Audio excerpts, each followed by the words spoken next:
इस तरफ night street market पर मौजूद घरों में से एक घर की छत पर एक बहुत ही भयानक लड़ाई हो रही थी। Damn it! अपने सामने मौजूद तेजा को गुस्से में घूर कर देखते हुए जग्गा इस समय लड़ने में बिजी था। उसे चाहकर भी इस बात पर भरोसा नहीं हो रहा था कि उसके सामने वही तेजा खड़ा हुआ है जिसे वो आज तक जानता आया है। तुम्हारी हिम्मत कैसे हुई मेरे साथ इतना बड़ा खेल खेलने की तेजा?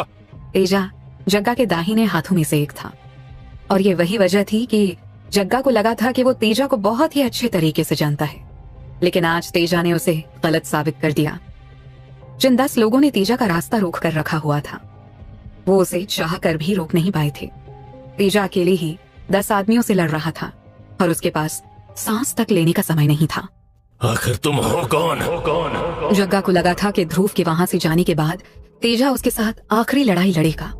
तेजा के पास आदमी नहीं था, जबकि जग्गा के पास अच्छे खासे आदमी मौजूद थे।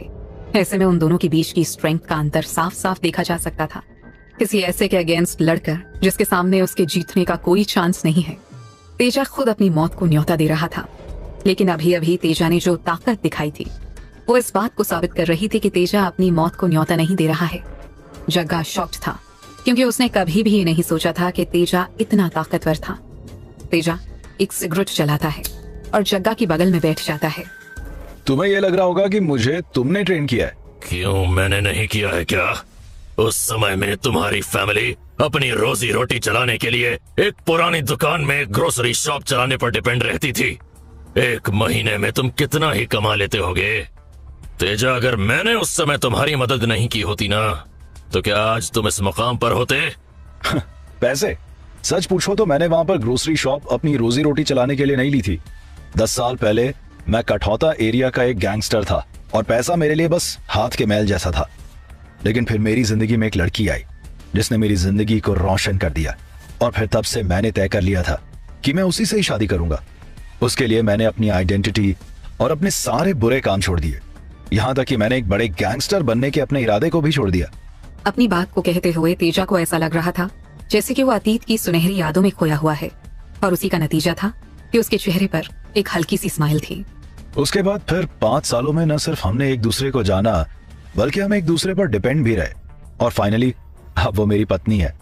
पता है, हमने एक दूसरे से एक वादा किया था, जब हमारा बेटा पैदा होगा तब हम हर दिन हमारी ग्रोसरी शॉप से स्कूल के एंट्रेंस पर उसका इंतजार करेंगे। लेकिन अफसोस हमारी शादी के 3 साल बाद भी वो प्रेग्नेंट नहीं हुई, बल्कि उल्टा एक बच्चे के बजाय हमारे साथ एक बहुत बड़ा और भयानक हादसा हो गया। इतना कहने के बाद तेजा के चेहरे पर नजर आने वाली हल्की स्माइल एक बेरहम स्माइल में बदल जाती है। वो तुम्हारी पत्नी, वो इस समय जिंदा तो है ना? जग्गा ने सपने में भी ये नहीं सोचा था कि ग्रोसरी स्टोर में एक इतना पावरफुल आदमी मौजूद होगा। एक बात तो तय थी कि तेजा एक ऐसा आदमी नहीं था जिसके साथ पंगा लिया जा सके। जिंदा?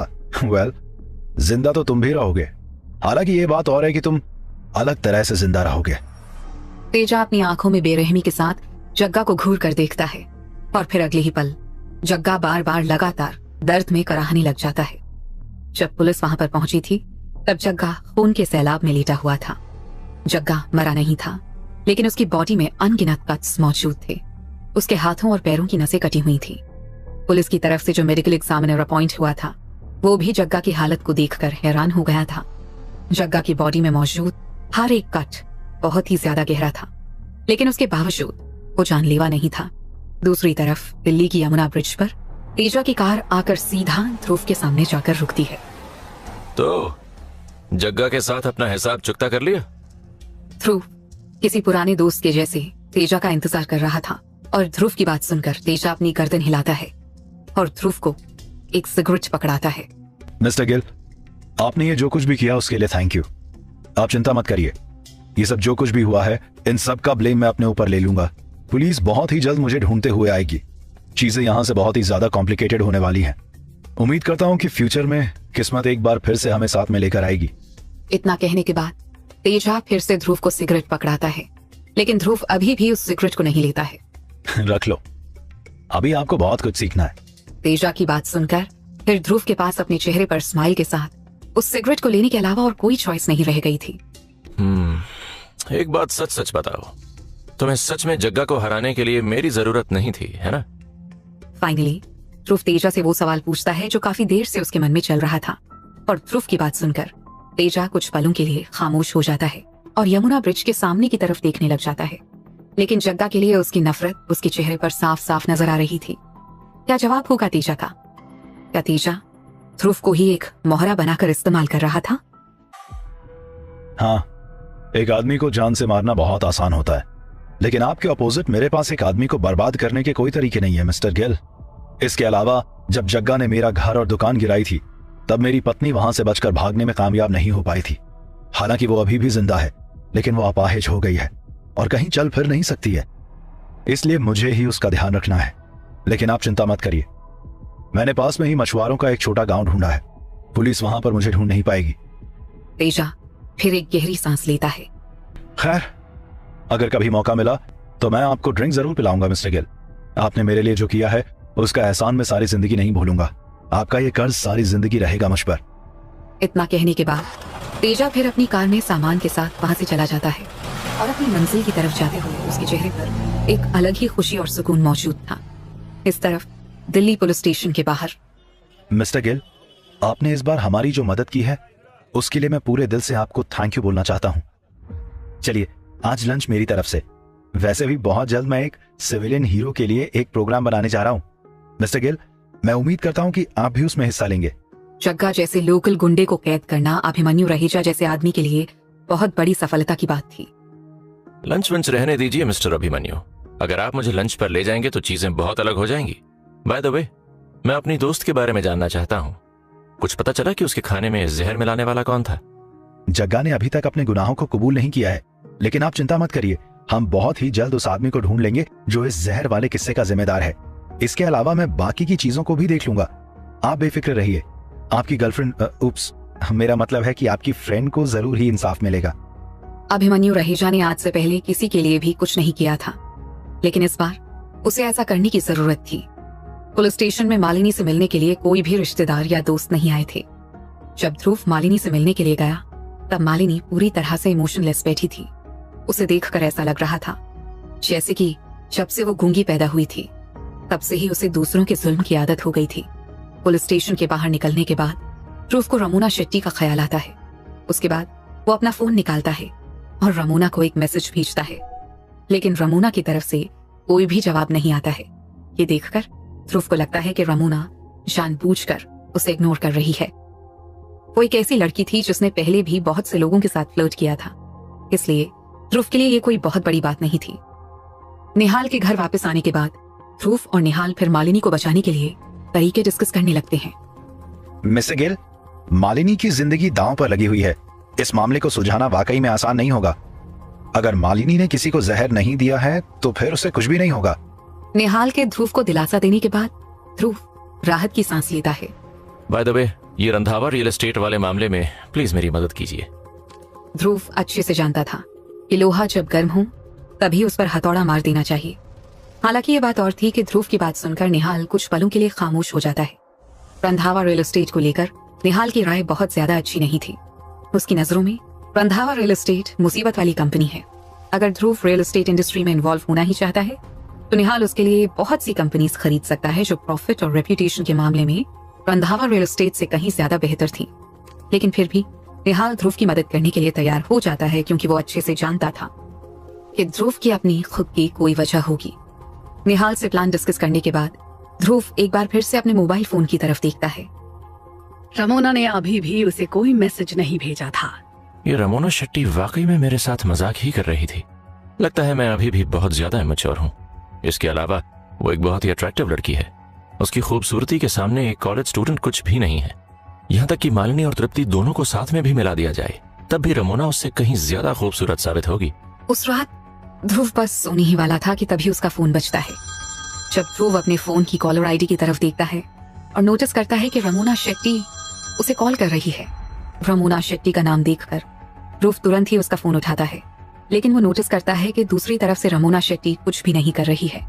ये देखकर ध्रुव थोड़ा ऑकवर्ड महसूस करता है।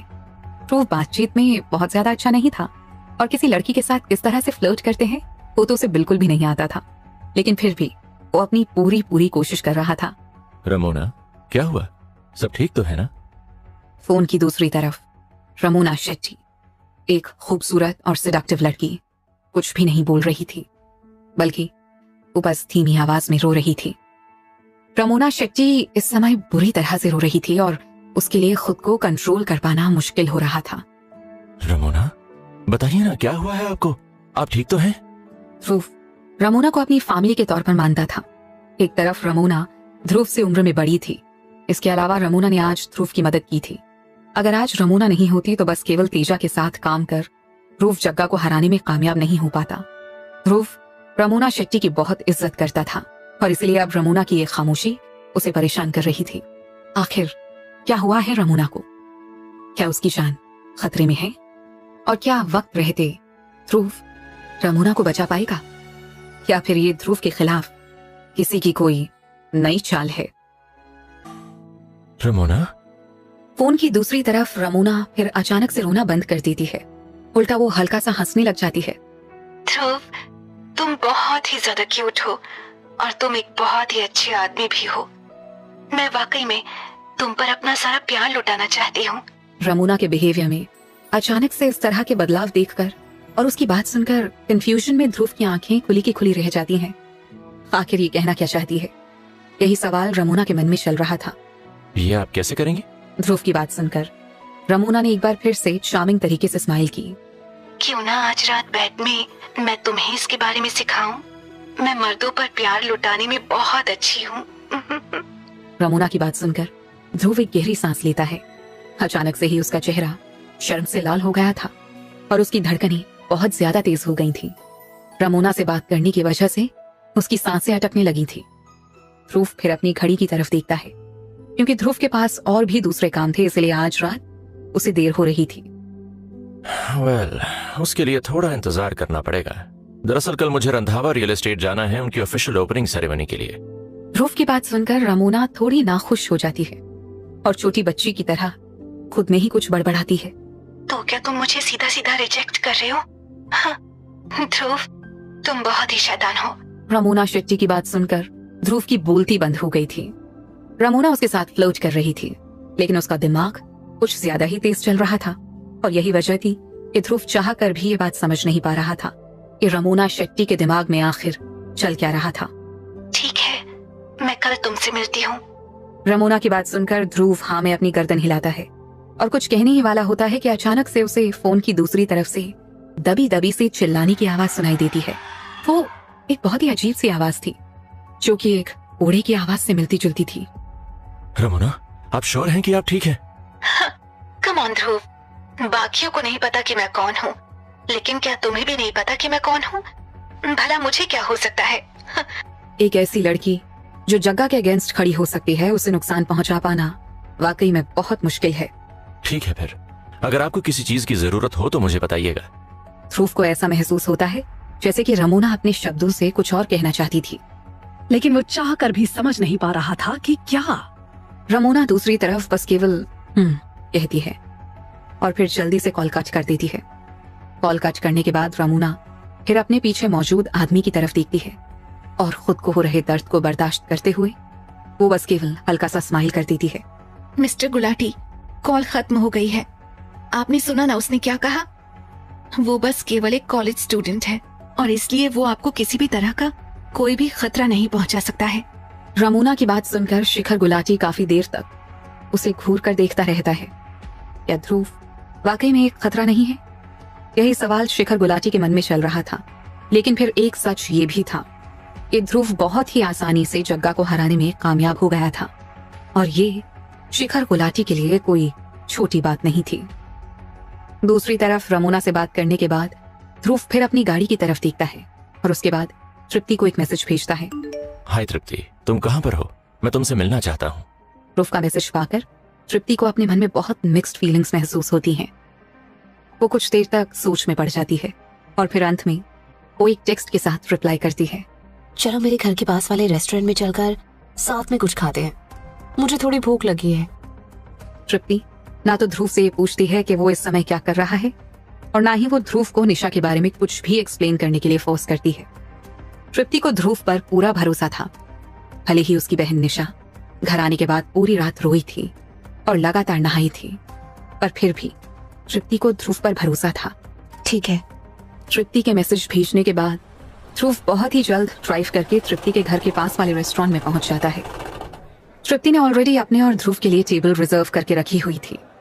ध्रुव को देखते ही वो फिर तुरंत ही अपना हाथ हिलाकर ध्रुव को अपने पास आने का इशारा करती है। ध्रुव के अपने पास बैठने के बाद तृप्ति जानबूझकर ध्रुव से निशा के बारे में कोई सवाल नहीं करती है, बल्कि वो बारबेक्यू स्टॉल के बारे में पूछती है। जब ध्रुव तृप्ति को यह बताता है कि मालिनी सेफ है, तब तृप्ति राहत की सांस लेती है।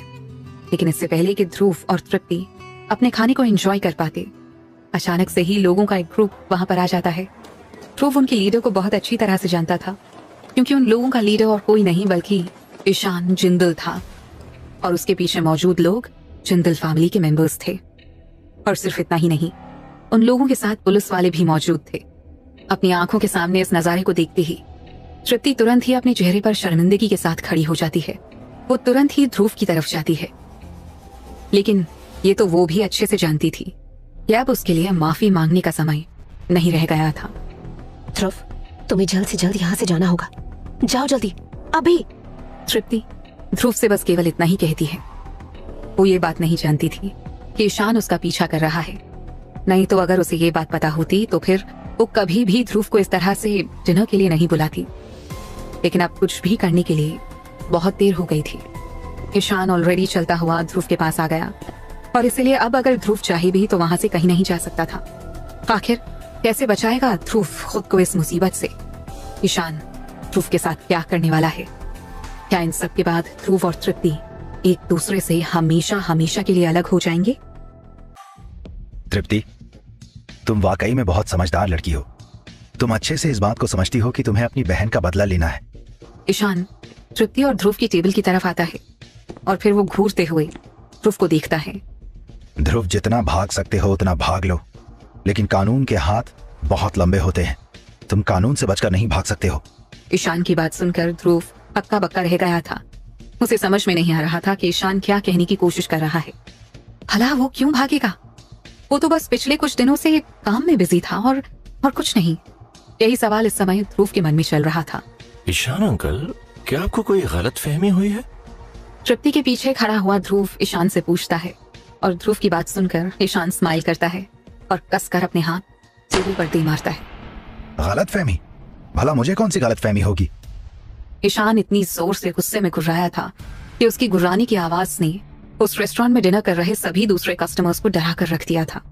ईशान फिर अपनी शर्ट की स्लीव्स ऊपर चढ़ाता है और ध्रुव को मारने के लिए आगे की तरफ बढ़ने लगता है। मेरे रास्ते से हट जाओ तृप्ति, आज मैं इसे नहीं छोड़ूंगा। लेकिन तृप्ति फिर भी साइड में नहीं हटती है। किसी चट्टान की जैसी वो ध्रुव के सामने खड़ी रहती है और ईशान की बात सुनकर ना में अपना सिर हिलाती है।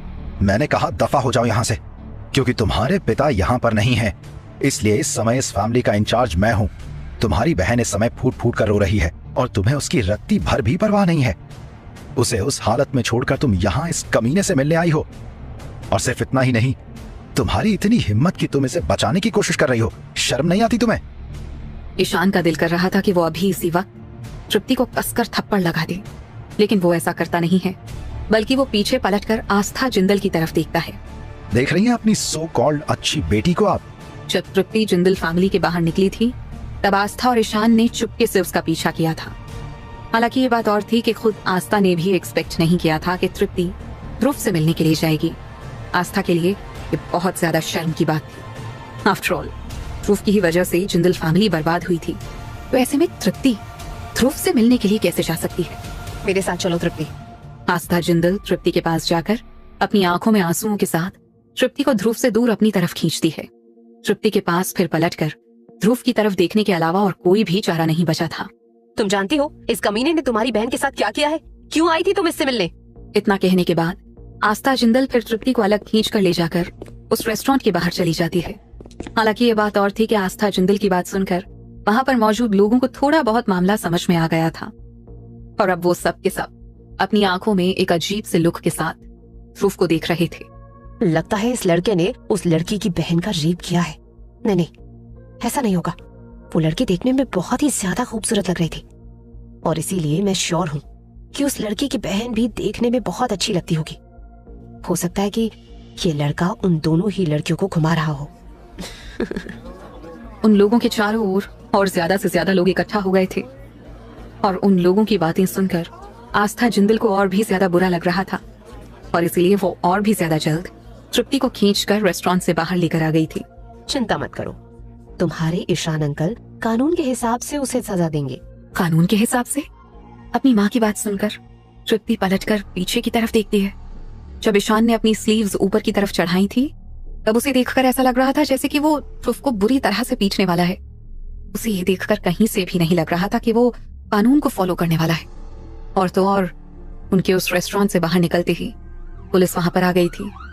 साफ नजर आ रहा था कि पुलिस वहां पर ध्रुव को अरेस्ट करने के लिए आई थी और यही वजह थी कि रेस्टोरेंट से बाहर निकलने से पहले तृप्ति बार बार लगातार ध्रुव को वहां से भागने का इशारा कर रही थी। हालांकि ये बात और थी कि ये बात तृप्ति भी अच्छे से जानती थी कि ध्रुव के वहां से भागने का कोई फायदा नहीं होगा, लेकिन ध्रुव अभी भी अपनी जगह पर रिलैक्स तरीके से खड़ा हुआ था और तृप्ति के लाख इशारों के बावजूद वहां से भागा नहीं था। तुम पहले यहाँ से निकल जाओ, मुझे कुछ नहीं होगा। हालांकि ये बात और थी कि ध्रुव की बात सुनकर ईशान ऑलमोस्ट हंसने लगा था। निशा उसकी छोटी बेटी नहीं थी और इसीलिए ईशान निशा का दर्द भी नहीं समझ सकता था, लेकिन निशा के साथ जो कुछ भी हुआ था ईशान उसका फायदा उठाना चाहता था ताकि वो ध्रुव को रास्ते से हटा सके। ध्रुव इस समय ईशान के रास्ते का सबसे बड़ा कांटा था। अगर ध्रुव नहीं होता तो जस्सी फैमिली कभी भी जिंदल फैमिली को इस तरह से अकेला नहीं छोड़ती और ना ही फिर जिंदल फैमिली का ये हाल होता जो इस समय उनका है। तुमने सच कहा कि तुम्हें कुछ नहीं होगा। वैसे भी मेरा तुम्हारी जान लेने का कोई इरादा नहीं है, लेकिन हाँ, मैं मार मार कर तुम्हारा भरता जरूर बनाऊंगा। इतना कहने के बाद ईशान अपने पीछे मौजूद एक चेयर को उठाता है और अपनी आंखों में खून सवार कर ध्रुव की तरफ बढ़ने लगता है। क्या ध्रुव अपने ऊपर लगे हुए इन इल्जामों से खुद को बेगुनाह साबित कर पाएगा? क्या ईशान ध्रुव को चोट पहुंचाने में कामयाब हो जाएगा, या फिर ध्रुव के दिमाग में कोई प्लान है जिससे कि वो इस मुसीबत से भी बचकर निकल जाएगा? ईशान इस समय ध्रुव के साथ ये जो कुछ भी कर रहा था वो इसीलिए नहीं कर रहा था क्योंकि उसे निशा से कोई हमदर्दी थी और वो निशा के लिए ध्रुव से बदला लेना चाहता था, बल्कि वो ध्रुव से बदला लेना चाहता था क्योंकि जस्सी फैमिली बैंकरप्ट हो गई थी, बल्कि जिंदल फैमिली अब नौकरों की तरह से रह रही थी। इसने जो किया है उसकी कोई माफी नहीं है। शिट, वो बंदा तो इस लड़के को पीटने वाला है। अमीर लोगों के ही ऐश होते हैं, वो लोग जब चाहे जिसे चाहे उसे मार सकते हैं। ये तो गरीब को तंग करने वाली बात नहीं हो गई। सही कहा। और ये पुलिस वाले वहां खड़े होकर क्या कर रहे हैं? इन्हें रोकेंगे नहीं? सच पूछो तो ईशान के पीछे जो पुलिस वाले खड़े हुए थे वो भी ईशान को रोकना चाहते थे, लेकिन उनकी नजरों में ध्रुव भी कोई दूध का धुला नहीं था। पहले तो ध्रुव ने जिंदल फैमिली को ऑलमोस्ट डिस्ट्रॉय कर दिया और फिर उसके बाद उसने जिंदल फैमिली की सबसे बड़ी बेटी का रेप किया। इस तरह के गुनाहों की सजा अकेले कानून नहीं देता है। उन पुलिस वालों के हिसाब से ये एक अच्छी चीज थी कि ध्रुव को सजा देते हुए ईशान अपना गुस्सा भी उतार रहा है। ईशान इस तरफ चेयर उठाता है और खतरनाक तरीके से ध्रुव की तरफ बढ़ने लगता है। क्या आप मुझे चोट पहुंचाने की हिम्मत कर रहे हैं? नहीं तो और तुम्हें क्या लग रहा है? ये कुर्सी मैंने तुम्हारे साथ म्यूजिकल चेयर खेलने के लिए उठाई है। ध्रुव, तुम खुद को समझते क्या हो? तुम खुद की ही एक्टिंग में पूरी तरह से डूब चुके हो, है ना? एंजल हैज फॉलन प्रोग्राम खत्म, बंद हो गया है, लेकिन फिर भी तुम क्यों अभी तक एक अमीर लड़के की एक्टिंग कर रहे हो? तुम बस केवल एक मामूली लड़के हो। मैं भले ही एक मामूली लड़का हूँ, लेकिन फिर भी आप मुझे चोट पहुंचाने की हिम्मत भी नहीं कर सकते हैं। ध्रुव के लिए ईशान चींटी के बराबर था जिसे वो कभी भी मसल कर रख सकता था और यही वजह थी कि ध्रुव ईशान की बातों को सीरियसली नहीं ले रहा था। उसके लिए ईशान तृप्ति का रिश्तेदार था और उस नाते वो ईशान का लिहाज कर रहा था। मुझे किसी का डर नहीं है और इस दुनिया में ऐसा कुछ भी नहीं है जो मैं नहीं कर सकता हूँ। इतना कहने के बाद ध्रुव ने मारने के लिए अपने हाथों में मौजूद कुर्सी को उठाया ही था कि तभी अचानक से उस रेस्टोरेंट में मौजूद टीवी की बड़ी सी स्क्रीन पर एक फाइनेंशियल न्यूज नजर आने लगती है। इत्तेफाक से उस टीवी की स्क्रीन ठीक ईशान के सामने थी। आज के हमारे इस प्रोग्राम में हम बात करेंगे रंधावा रियल एस्टेट की। रंधावा रियल एस्टेट में एक ही दिन में कई बार स्टॉक्स ट्रांसफर हुए हैं बिना किसी शक के। जिसके भी पास इस कंपनी के शेयर्स हैं उसके लिए ये बहुत ही सिरदर्दी वाली बात है। लेकिन हैरानी की बात यह है कि इस उतार चढ़ाव के दौरान रंधावा रियल एस्टेट की ओनरशिप एक कॉलेज स्टूडेंट ने हासिल की है। आखिर इसके पीछे की क्या कहानी है? क्या ये शेयर्स के प्राइस को बढ़ाने की एक और चाल है या फिर किसी नए तरह के मनी लॉन्ड्रिंग? कल हमारा financial channel Randhawa real estate की प्रेस कॉन्फ्रेंस को अटेंड करेगा। हम वहां की सीधी खबर आप तक पहुंचाते रहेंगे, इसलिए आप लोगों से निवेदन है कि कृपया हमारे साथ बने रहें। टीवी पर चल रही न्यूज को देखकर ईशान हक्का बक्का रह गया था और जिस हाथ में उसने ध्रुव को मारने के लिए चेयर पकड़ी हुई थी, अब उसका वही हाथ कांप रहा था। उस न्यूज में स्क्रीन पर 3 आदमी नजर आ रहे थे। पहला आदमी तेज रंधावा था और दूसरा आदमी जग्गा था, लेकिन तीसरा आदमी और कोई नहीं बल्कि खुद ध्रुव था। ये देखकर ईशान को ऐसा महसूस हो रहा था जैसे कि मानो उसके पैरों तले जमीन खिसक गई हो।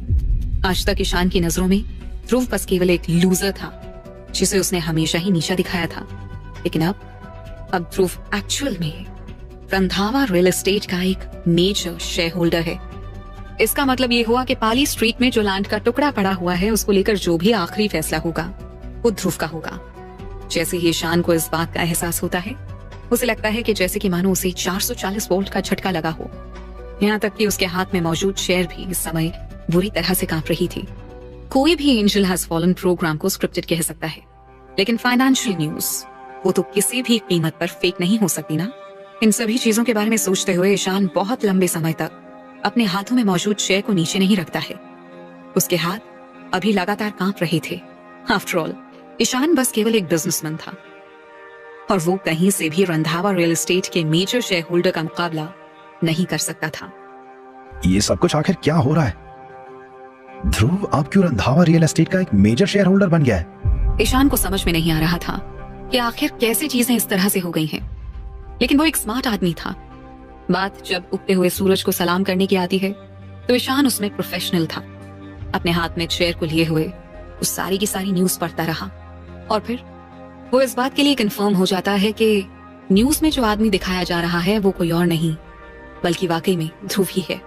इसके अलावा न्यूज में भी ध्रुव को एक कॉलेज स्टूडेंट के तौर पर ही इंट्रोड्यूस किया गया था। ये सब कुछ किसी भी तरह की कोई गलतफहमी नहीं हो सकती है। और जैसे ही ईशान के मन में यह ख्याल आता है तो तुरंत ही अपने हाथ में मौजूद शेयर को नीचे रखता है और टेबल पर रखे हुए सूप की तरफ देखता है जो अभी भी पॉट में बॉईल हो रहा था। ध्रुव, अगर तुम बुरा ना मानो तो क्या मैं तुम्हें ज्वाइन कर सकता हूँ? एक ही झटके में ईशान का एटीट्यूड बदल गया था और उसे देखकर कहीं से भी ऐसा नहीं लग रहा था कि ये वही आदमी है जो अभी कुछ समय पहले ध्रुव को मारने पर उतारू था। ईशान के इस बदलाव के बाद जिंदल फैमिली का क्या रिएक्शन होगा? क्या ध्रुव जिंदल फैमिली के सामने अपनी बेगुनाही साबित कर पाएगा? और जो कुछ भी हुआ है उसके बाद क्या ईशान ध्रुव का भरोसा जीतने में कामयाब हो पाएगा? पल भर में ही ईशान ने जिस तरह से अपना रंग बदला था उस तरह से तो शायद गिरगिट भी अपना रंग नहीं बदलती होगी। अब ईशान को ना तो अपने ईगो की परवाह रह गई थी और ना ही अपनी इज्जत की। क्यों? अब आपको निशा की रेपुटेशन की परवाह नहीं है? एक ही झटके में ध्रुव ईशान के लिए अब एक बहुत ही इंपॉर्टेंट आदमी बन गया था। ऑफ कोर्स उसे रेपुटेशन की भी परवाह थी। अरे तुम वाकई में रंधावा रियल एस्टेट के शेयर होल्डर हो। ये तो निशा की अच्छी किस्मत है कि तुमने उसके साथ रात बिताई। और सिर्फ निशा ही क्यों, तृप्ति भी बहुत लकी है कि तुम उसके बॉयफ्रेंड हो। रेपुटेशन का इन सब में क्या लेना देना है? ओह बाय द वे, ये दोनों बहनें तुम्हारे साथ अच्छी तो है ना? अगर नहीं है तो मुझे बताओ, मैं बाद में उन दोनों की अच्छी खबर लूंगा। ईशान को इस तरह अचानक से अपना रंग बदलता हुआ देखकर ध्रुव और भी ज्यादा हैरान हो गया था। उसे समझ में नहीं आ रहा था कि वो इस समय क्या कहे। क्योंकि आपको बची कुची चीजें खाने का इतना ही शौक है तो आप आराम से यहाँ खाना खा सकते हैं। मैंने अभी तक बिल पे नहीं किया है, इसलिए जब आप यहाँ से जाइएगा तो ध्यान से बिल पे कर दीजिएगा। इतना कहने के बाद ध्रुव पलटता है और दरवाजे से बाहर निकल जाता है। वो एक मिनट भी उस हवा में सांस नहीं लेना चाहता था जहां पर ईशान मौजूद था। ईशान इस तरफ अपनी सीट पर बैठता है और टेबल पर मौजूद बचे कुचे खाने को देखता है। अचानक से ही उसे ऐसा महसूस होता है जैसे कि उसकी जिंदगी बहुत अच्छी है। चलो जरा टेस्ट तो करके देखें कि कैसा है। दिखने में तो अच्छा लग रहा है। अपने मन में इसी ख्याल के साथ ईशान फिर एक फोक निकालता है और वहाँ टेबल पर मौजूद खाने को टेस्ट करता है। यमी, ये तो बहुत ही स्वादिष्ट है। दूसरी तरफ रेस्टोरेंट के बाहर आस्था जिंदल अभी भी तृप्ति को डांट रही थी। एक बार कहा ना, नहीं मतलब नहीं। अगर तुमने ध्रुव के साथ रिश्ता रखने की हिम्मत भी की तो जिंदल फैमिली हमेशा हमेशा के लिए तुम्हें बेदखल कर देगी। तृप्ति को अभी भी अपनी जिद पर अड़ा हुआ देखकर फाइनली आस्था जिंदल के सब्र का बांध टूट गया और अंत में वो तृप्ति पर गुस्से में चिल्ला बैठी। ध्रुव कुछ ही दूरी पर खड़ा रहकर उन दोनों की बातें सुन रहा था। उसके मन में इस समय बहुत ही मिक्स्ड फीलिंग्स चल रही थी, जिन्हें वो उस पल शब्दों में बयां नहीं कर सकता था। ध्रुव इस बात के लिए श्योर नहीं था कि अगर वो तृप्ति की जगह होता तो उसके पास वो करने की हिम्मत होती या नहीं जो तृप्ति इस समय कर रही है। तृप्ति इस समय रो रही थी। जाहिर सी बात है कि उसका दिल टूट गया था और ये उसके रोने की आवाज से साफ समझ में आ रहा था। मॉम, अगर ध्रुव ने निशा के साथ कुछ किया ही ना हो तो मैं उसे बहुत अच्छी तरह से जानती हूँ। इसके अलावा उस दिन ध्रुव ही निशा को बचाने के लिए वहां पर आया था। अगर उसने कुछ गलत किया होता तो। Shut up! कैसी बहन हो तुम? तुम्हें अपनी खुद की बहन पर कैसे भरोसा नहीं हो सकता? अपनी बहन की जगह तुम उस मामूली 2 टके के लड़के पर भरोसा कर रही हो। तुम कैसे इस तरह से अपनी ही फैमिली के अगेंस्ट जा सकती हो? अगर एक बार और तुमने ये बात कही तो ये बात समझ लो कि फिर तुम हमारी फैमिली का हिस्सा नहीं रह जाओगी। जिंदल फैमिली के लिए निशा एक सबसे ज्यादा अच्छी लड़की थी जिसका फ्यूचर बहुत ही ब्राइट था, फिर चाहे वो बात नॉलेज की हो या दूसरी स्किल्स की। निशा ने हमेशा से ही जिंदल फैमिली का सिर गर्व से ऊंचा किया है। ऐसे में आस्था जिंदल तो क्या, जिंदल फैमिली का कोई भी मेंबर ये मान ही नहीं सकता था कि निशा गलत हो सकती है। ठीक है, अगर यही बात है तो फ्यूचर में मैं जिंदल फैमिली का हिस्सा नहीं रहूंगी। इतना कहने के बाद तृप्ति अपने आंसू पोंछकर वहां से पलटकर चली जाती है और दरवाजे पर ही उसकी मुलाकात ध्रुव से होती है। जैसा उसने एक्सपेक्ट किया था, ध्रुव सही सलामत रेस्टोरेंट से निकल कर गया था। ध्रुव, मुझे सच सच बताना, क्या तुमने निशा का रेप किया है? अगर तुमने मुझसे झूठ बोलने की हिम्मत भी की तो कसम खाकर कह रही हूँ, मैं अभी इसी वक्त तुम्हें जान से मार डालूंगी। ध्रुव को वहां पर देखकर तृप्ति उससे और कुछ नहीं पूछती है और बस केवल यही एक सवाल करती है। तृप्ति के शब्द इस समय भले ही सुनने में कड़वे लग रहे थे, लेकिन ध्रुव महसूस कर सकता था कि इस समय तृप्ति के दिल में कितना दर्द है और कैसे ध्रुव के एक हाँ या ना में उसकी पूरी जिंदगी डिपेंड करती है। नहीं। ठीक है, फिर ले चलो मुझे अपने साथ। ध्रुव का जवाब सुनने के बाद तृप्ति तुरंत ही अपना हाथ आगे बढ़ाकर ध्रुव से कहती है। हालांकि ये बात और थी कि तृप्ति की बात सुनकर ध्रुव हैरान रह गया था। तुम कहाँ जाना चाहती हो? मैं हर उस जगह जाने को तैयार हूँ जहाँ पर तुम मेरे साथ हो। तृप्ति की आंखों में चमकते आंसू उसकी शब्दों की सच्चाई को और ज्यादा बढ़ा रहे थे। तृप्ति ने तय कर लिया था कि अब वो जिंदल फैमिली में वापस तब तक नहीं जाएगी जब तक कि वो लोग खुद ध्रुव को बेगुनाह ना मान लें। ध्रुव तृप्ति के इस फैसले से पूरी तरह से हैरान था। वो श्योर नहीं था कि अगर कभी ऐसा कोई पल आया जहां पर उसे तृप्ति की जगह और तृप्ति को उसकी जगह पर होना पड़ा, तब वो कभी ऐसा कोई बड़ा फैसला ले पाएगा या नहीं। ध्रुव जानता था कि अगर उसने जिंदल फैमिली को सब कुछ साफ साफ नहीं समझाया तो तृप्ति के लिए वाकई में जिंदल फैमिली में रहना बहुत ही मुश्किल हो जाएगा। और रही बात ध्रुव की, तो ध्रुव एक अमीर लड़का था। इसके अलावा उसके पास अब एक कंपनी भी थी और यही वजह थी कि अगर तृप्ति ध्रुव के साथ जाती है तो उसे गरीबी में नहीं जीना पड़ेगा और ध्रुव उसकी हर जरूरत को पूरा कर सकेगा। तृप्ति के इस फैसले का जिंदल फैमिली पर क्या असर पड़ेगा? क्या आस्था जिंदल तृप्ति को इस बात के लिए कभी माफ कर पाएगी? और इन सब के बाद क्या मोड़ लेगा ध्रुव और तृप्ति का रिश्ता? ध्रुव से उसे अपने साथ ले चलने की बात कहने के बाद तृप्ति फिर पलटती है और आगे की तरफ बढ़ने लग जाती है। उसे इस बात की बिल्कुल भी परवाह नहीं थी कि वो कहाँ जा रही है। जैसे ही ध्रुव और तृप्ति वहां से निकलते हैं, आस्था जिंदल को उन्हें देखकर इतना गुस्सा आता है कि गुस्से के मारे वो जमीन पर पैर पटकने लगती है। तृप्ति, अभी इसी वक्त यहाँ वापस आओ। लेकिन तृप्ति ऐसे प्रिटेंड करती है जैसे कि मानो उसने कुछ सुना ही ना हो। ये देखकर आस्था जिंदल को और भी ज्यादा गुस्सा आ जाता है। इनफैक्ट वो इस समय इतना ज्यादा गुस्से में थी कि गुस्से के मारे वो बेहोश तक हो गई थी। गनीमत थी कि ठीक उसी समय ईशान रेस्टोरेंट से बाहर निकला था। आस्था को बेहोश होता हुआ देखकर वो तुरंत ही भागता हुआ उसके पास जाकर उसकी मदद करता है। कुछ समय के बाद आस्था जिंदल को होश आता है और ईशान को वहां पर देखकर वो तुरंत ही रोने लगती है। तृप्ति, वो तृप्ति उस कमीने के साथ चली गई। ईशान ने अभी अभी अपने फोन पर इंफॉर्मेशन चेक की थी और वाकई में ध्रुव अब रंधावा रियल एस्टेट का लीगल रिप्रेजेंटेटिव था। लेकिन जाहिर सी बात है कि ईशान उस सीक्रेट इंडस्ट्री को नहीं ढूंढ पाया था जिसे ध्रुव ने निहाल को सीक्रेट रखने का ऑर्डर दिया था। वो कमीना नहीं है। पता नहीं क्यों पर ईशान की आंखों में ध्रुव को लेकर इज्जत थी और ये देखकर आस्था जिंदल दंग रह गई थी। तुम्हें शायद कोई गलतफहमी हो रही है। ध्रुव ने निशा की जिंदगी बर्बाद कर दी है। तुम जानते हो, जब उन दोनों ने अकेले वो रात साथ में बिताई थी तब उन दोनों के बीच क्या हुआ था? तो क्या हुआ? वो दोनों अडल्ट्स हैं, अपना भला बुरा समझते हैं। जो हुआ वो दोनों की मर्जी से हुआ होगा। और तो और ध्रुव का दिल जीतने के लिए शायद एक लड़की काफी नहीं है। उल्टा मुझे तो लगता है कि तृप्ति जो कर रही है बिल्कुल सही कर रही है। मर्दों को नई नई चीजें अच्छी लगती हैं और उनमें लड़कियां भी शामिल हैं। ईशान की बातें सुनकर आस्था हक्की बक्की रह गई थी। अगर आज ये सब कुछ नहीं हुआ होता और ईशान ने ये सब कुछ नहीं कहा होता तो आस्था जिंदल को भी ये पता नहीं चलता कि जिंदल फैमिली में एक ऐसा मेंबर भी मौजूद है जिसके ख्यालात इतने घटिया हैं। ईशान को दूसरी तरफ इस बात की कोई परवाह नहीं थी कि आस्था अभी भी जमीन पर पड़ी हुई थी, बल्कि वो तुरंत ही अपना फोन निकालता है और सीधा ध्रुव को फोन लगा देता है। ध्रुव और तृप्ति इस तरफ यूनिवर्सिटी के गेट पर पहुंचने ही वाले थे कि तभी अचानक से उन्हें ईशान का कॉल आता है। हेलो ध्रुव, मैं ईशान बोल रहा हूँ। इस पल में ईशान पहले के मुकाबले पूरी तरह से बदल चुका था। वो एक्चुअल में ध्रुव के साथ दोस्ती करने की कोशिश कर रहा था। कौन ईशान? अच्छा, मैं एक ईशान को जानता तो हूँ। वो एक नौकर हुआ करता था, लेकिन उसे तो पीट पीट कर जान से मार डाला गया था क्योंकि वो नहाते समय एक विधवा औरत को देख रहा था।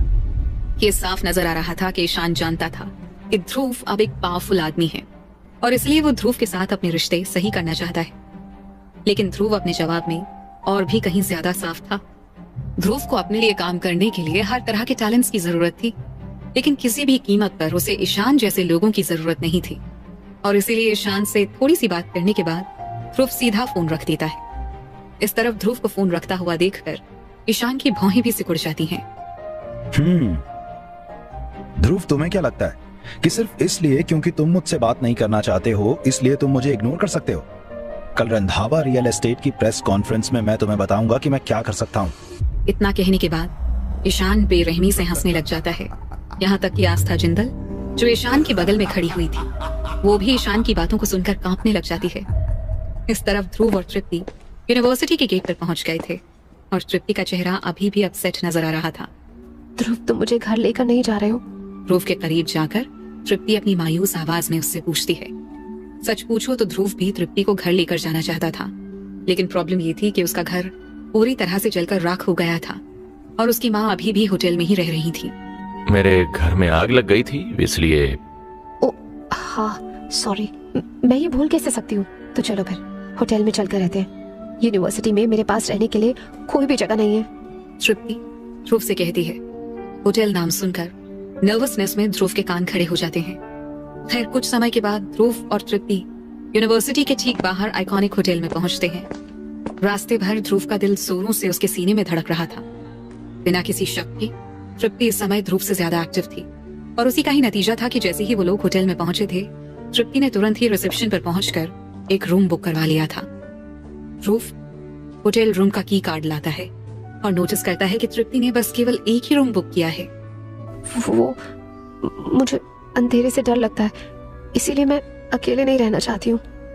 अपने होठों को अपने दांतों के बीच में दबाते हुए तृप्ति ध्रुव से कहती है और तृप्ति की बात समझते हुए ध्रुव भी हाँ में अपनी गर्दन हिलाता है और फिर तृप्ति से बिना कुछ कहे उसके पीछे होटल रूम में जाने लगता है। एक बात तो तय थी कि आज की रात ध्रुव के लिए आसान नहीं होने वाली थी। अब देखना यह था कि ये रात ध्रुव के सब्र का जो इम्तिहान लेने वाली है उसमें ध्रुव किस तरह से खरा उतरता है। आखिर प्रेस कॉन्फ्रेंस में ईशान ऐसा भी क्या करने वाला है और कैसे बिताएंगे ध्रुव और तृप्ति एक साथ एक रात एक ही कमरे में। या कहीं ऐसा तो नहीं कि इन सब के पीछे तृप्ति का अपना कोई प्लान चल रहा हो। होटल रूम के अंदर एंटर करने के बाद तृप्ति तुरंत ही अपना कोट उतार देती है और वॉशरूम की तरफ जाने लगती है। इस तरफ देखना मत। इतना कहने के बाद तृप्ति फिर वॉशरूम के अंदर चली जाती है। यूनिवर्सिटी के बाहर मौजूद ये होटल ज्यादातर कपल्स के लिए ही था और यही वजह थी कि वॉशरूम का दरवाजा भी फ्रॉस्टेड ग्लास का बना हुआ था। बाहर से भले ही किसी को अंदर का साफ साफ ना नजर आता हो, लेकिन कोई भी वॉशरूम के अंदर मौजूद इंसान की आउटलाइन का पता लगा सकता है। और इसीलिए बेड के पास खड़े ध्रुव को भी ये साफ साफ नजर आ रहा था कि तृप्ति अपने कपड़े बदल रही है। वो नजारा इतना ज्यादा हॉट था कि ध्रुव की सांसें अटक गई थीं। कुछ ही समय के बाद तृप्ति नहाती है और फिर खुद को एक टॉवल में लपेटकर वो वॉशरूम से बाहर निकलती है। हालांकि ये बात और थी कि ध्रुव को वहां कमरे में देखकर तृप्ति शर्मा जाती है और शर्म के मारे अपने दांतों के बीच में अपने होठों को दबा लेती है। वो मैं अपने साथ कपड़े लेकर नहीं आई थी, मैं तुम्हारे ही कपड़े पहन लूंगी। तृप्ति की बात सुनकर ध्रुव अपनी गर्दन हिलाता है और फिर बेडरूम से उसके लिए एक शर्ट लेकर आता है। तो अब तृप्ति ध्रुव की शर्ट पहने हुई थी। ध्रुव की शर्ट ने तृप्ति को अच्छे से ढक लिया था और तृप्ति की भीगी हुई बॉडी से लिपटी उस शर्ट की वजह से तृप्ति अब पहले से भी कहीं ज्यादा खूबसूरत नजर आ रही थी। वेल, तुम बेड पर आराम से सो जाओ। मैं आज रात सोफे पर सो जाऊंगा। तुम वहाँ सोफे पर कैसे सोओगे? तुम यही बेड पर ही मेरे साथ सो जाओ। मेरा मतलब है कि बेड की इस साइड पर मैं सो जाऊंगी और उस साइड पर तुम सो जाना। और खबरदार अगर रात को तुम मेरी साइड में रोल होकर आए तो, नहीं तो मैं तुम्हें जान से मार डालूंगी। तृप्ति अपनी मुट्ठी बांधकर बेड के अपने इलाके को अनाउंस करती है। हालांकि ये बात और थी कि तृप्ति की बात सुनकर ध्रुव थोड़ा सा खुद को धर्म संकट में महसूस कर रहा था। भले ही तृप्ति की बात सुनकर उसने हाँ में अपना सिर हिला दिया है, लेकिन सच पूछो तो वो खुद भी इस बात के लिए श्योर नहीं था कि वो खुद को कंट्रोल कर पाएगा या नहीं। अभी अभी ही फ्रॉस्टेड ग्लास में तृप्ति के कपड़े बदलने वाला नजारा ही ध्रुव के लिए बहुत ज्यादा सेंसुअल था। इनफैक्ट एक्साइटमेंट के मारे उसका तो दिल ऑलमोस्ट उसके सीने से बाहर आ गया था। ऐसे में रात भर तृप्ति के साथ एक ही बेड पर लेटना ध्रुव को समझ में नहीं आ रहा था कि वो कैसे पूरी रात चैन से सो पाएगा। खैर, निहाल के अगले दिन होने वाली सभी चीजों के बारे में बताने के बाद निहाल फिर ध्रुव को जल्दी सोने की राय देता है। रंधावा रियल एस्टेट की ओनरशिप बदल गई थी। ये बिना किसी शक के पूरी की पूरी दिल्ली की अगले दिन की सबसे बड़ी खबर थी। यहाँ तक कि अगले दिन कुछ भी हो सकता था और इसलिए निहाल चाहता था कि ध्रुव उसके लिए पूरी तरह से तैयार रहे। ध्रुव भी फिर अपना फोन ऑफ करके जल्दी से सोने के लिए चला जाता है। तृप्ति भी कुछ ही सेकंड्स में गहरी नींद में सो जाती है। यहाँ तक कि वहाँ बेड पर एक हल्की खुशबू भी आ रही थी। लेकिन फिर कुछ ही समय के बाद अचानक से ही ध्रुव को अपनी बॉडी पर कुछ महसूस होता है। वो नींद में अपनी आंखें खोलता है और नोटिस करता है कि तृप्ति के खूबसूरत पैर उसके और ध्रुव के बीच बनाई हुई लाइन को क्रॉस कर रहे हैं। और बस केवल इतना ही नहीं, तृप्ति के नाजुक और मुलायम हाथ भी लगातार घूम रहे थे। ध्रुव ये देखकर पूरी तरह से हक्का बक्का रह गया था। उसकी पूरी बॉडी इस समय ऐसे जल रही थी जैसे कि मानो किसी भी पल उसमें लावा फूटने वाला है। जब ध्रुव निशा के साथ था तब वो खुद को कंट्रोल कर सकता था, लेकिन तृप्ति के साथ वो ऐसा नहीं कर पाएगा। इसके अलावा तृप्ति को ना तो नशे की दवा दी गई थी और ना ही उसने शराब पी थी। वो पूरी तरह से न सिर्फ सोबर थी बल्कि बहुत ज्यादा एक्टिव भी थी। ऐसे में ध्रुव सपने में भी तृप्ति को इस तरह का कोई मूव करता हुआ नहीं सोच सकता था। जाहिर सी बात है कि ध्रुव ने ऑलमोस्ट अपना कंट्रोल खो दिया था। तृप्ति की बॉडी से आने वाली भीनी भीनी खुशबू ने पूरी तरह से ध्रुव को अपने वश में कर लिया था। तृप्ति दूसरी तरफ इसी तरह से कुछ और समय तक ध्रुव को इसी तरह सेड्यूस करती रही और अब ध्रुव करीब करीब पूरी तरह से उसके सडक्शन के सामने सरेंडर करने के कगार पर था। इनफैक्ट ध्रुव पैरों पर खड़ा होकर तृप्ति को अपने खुद के सडक्शन की स्किल्स दिखाने ही वाला था कि तभी अचानक से ध्रुव के उठने से पहले ही तृप्ति उठकर बैठ गई। ध्रुव तृप्ति की तरफ देखता है और नोटिस करता है कि तृप्ति पूरी तरह से सोबर है और जागी हुई है। और अगर ऐसा है तो अभी अभी वो ध्रुव के साथ क्या कर रही थी? क्या वो उसे टेस्ट कर रही थी? यही सवाल ध्रुव के मन में चल रहा था। मेरा अंदाजा सही था, तुमने मेरी बहन का रेप नहीं किया है, लेकिन अगर ऐसा नहीं है तो वो तुम पर इस तरह का इल्जाम क्यों लगा रही है? तृप्ति की बात सुनकर ध्रुव की बोलती बंद हो जाती है। यहाँ तक कि वो थोड़ा अपसेट भी हो जाता है। उसका अंदाजा सही निकला था, तृप्ति वाकई में उसे टेस्ट कर रही थी। क्या तुम नाराज हो? लेकिन ध्रुव अभी भी तृप्ति की बात का कोई जवाब नहीं देता है। वैसे सच पूछो तो अभी अभी तृप्ति ने ध्रुव के साथ जो कुछ भी किया था उसके बाद ध्रुव का इस तरह का रिएक्शन जायज भी था। ध्रुव के हिसाब से तृप्ति को उस पर इतना भी भरोसा नहीं है कि वो ऐसी कोई हरकत नहीं कर सकता है और इसलिए इस बात को साबित करने के लिए उसे ध्रुव का टेस्ट लेना पड़ा। और अगर तृप्ति को ध्रुव पर भरोसा था ही नहीं तो वो उसके साथ यहाँ तक आई ही क्यों? क्या अपनी माँ से उसने जो कुछ भी कहा था वो सब कुछ बस दिखावा था? यही सवाल ध्रुव के मन में भी चल रहा था और तृप्ति की तरफ अपनी पीठ करते हुए वो बस अपने गुस्से को कंट्रोल कर रहा था। तृप्ति के इस टेस्ट के बाद क्या ध्रुव तृप्ति को माफ कर पाएगा या फिर ध्रुव की बेगुनाही साबित करने के चलते तृप्ति ध्रुव को ही खो देगी? क्या ध्रुव और तृप्ति के रिश्ते में दरार आ जाएगी?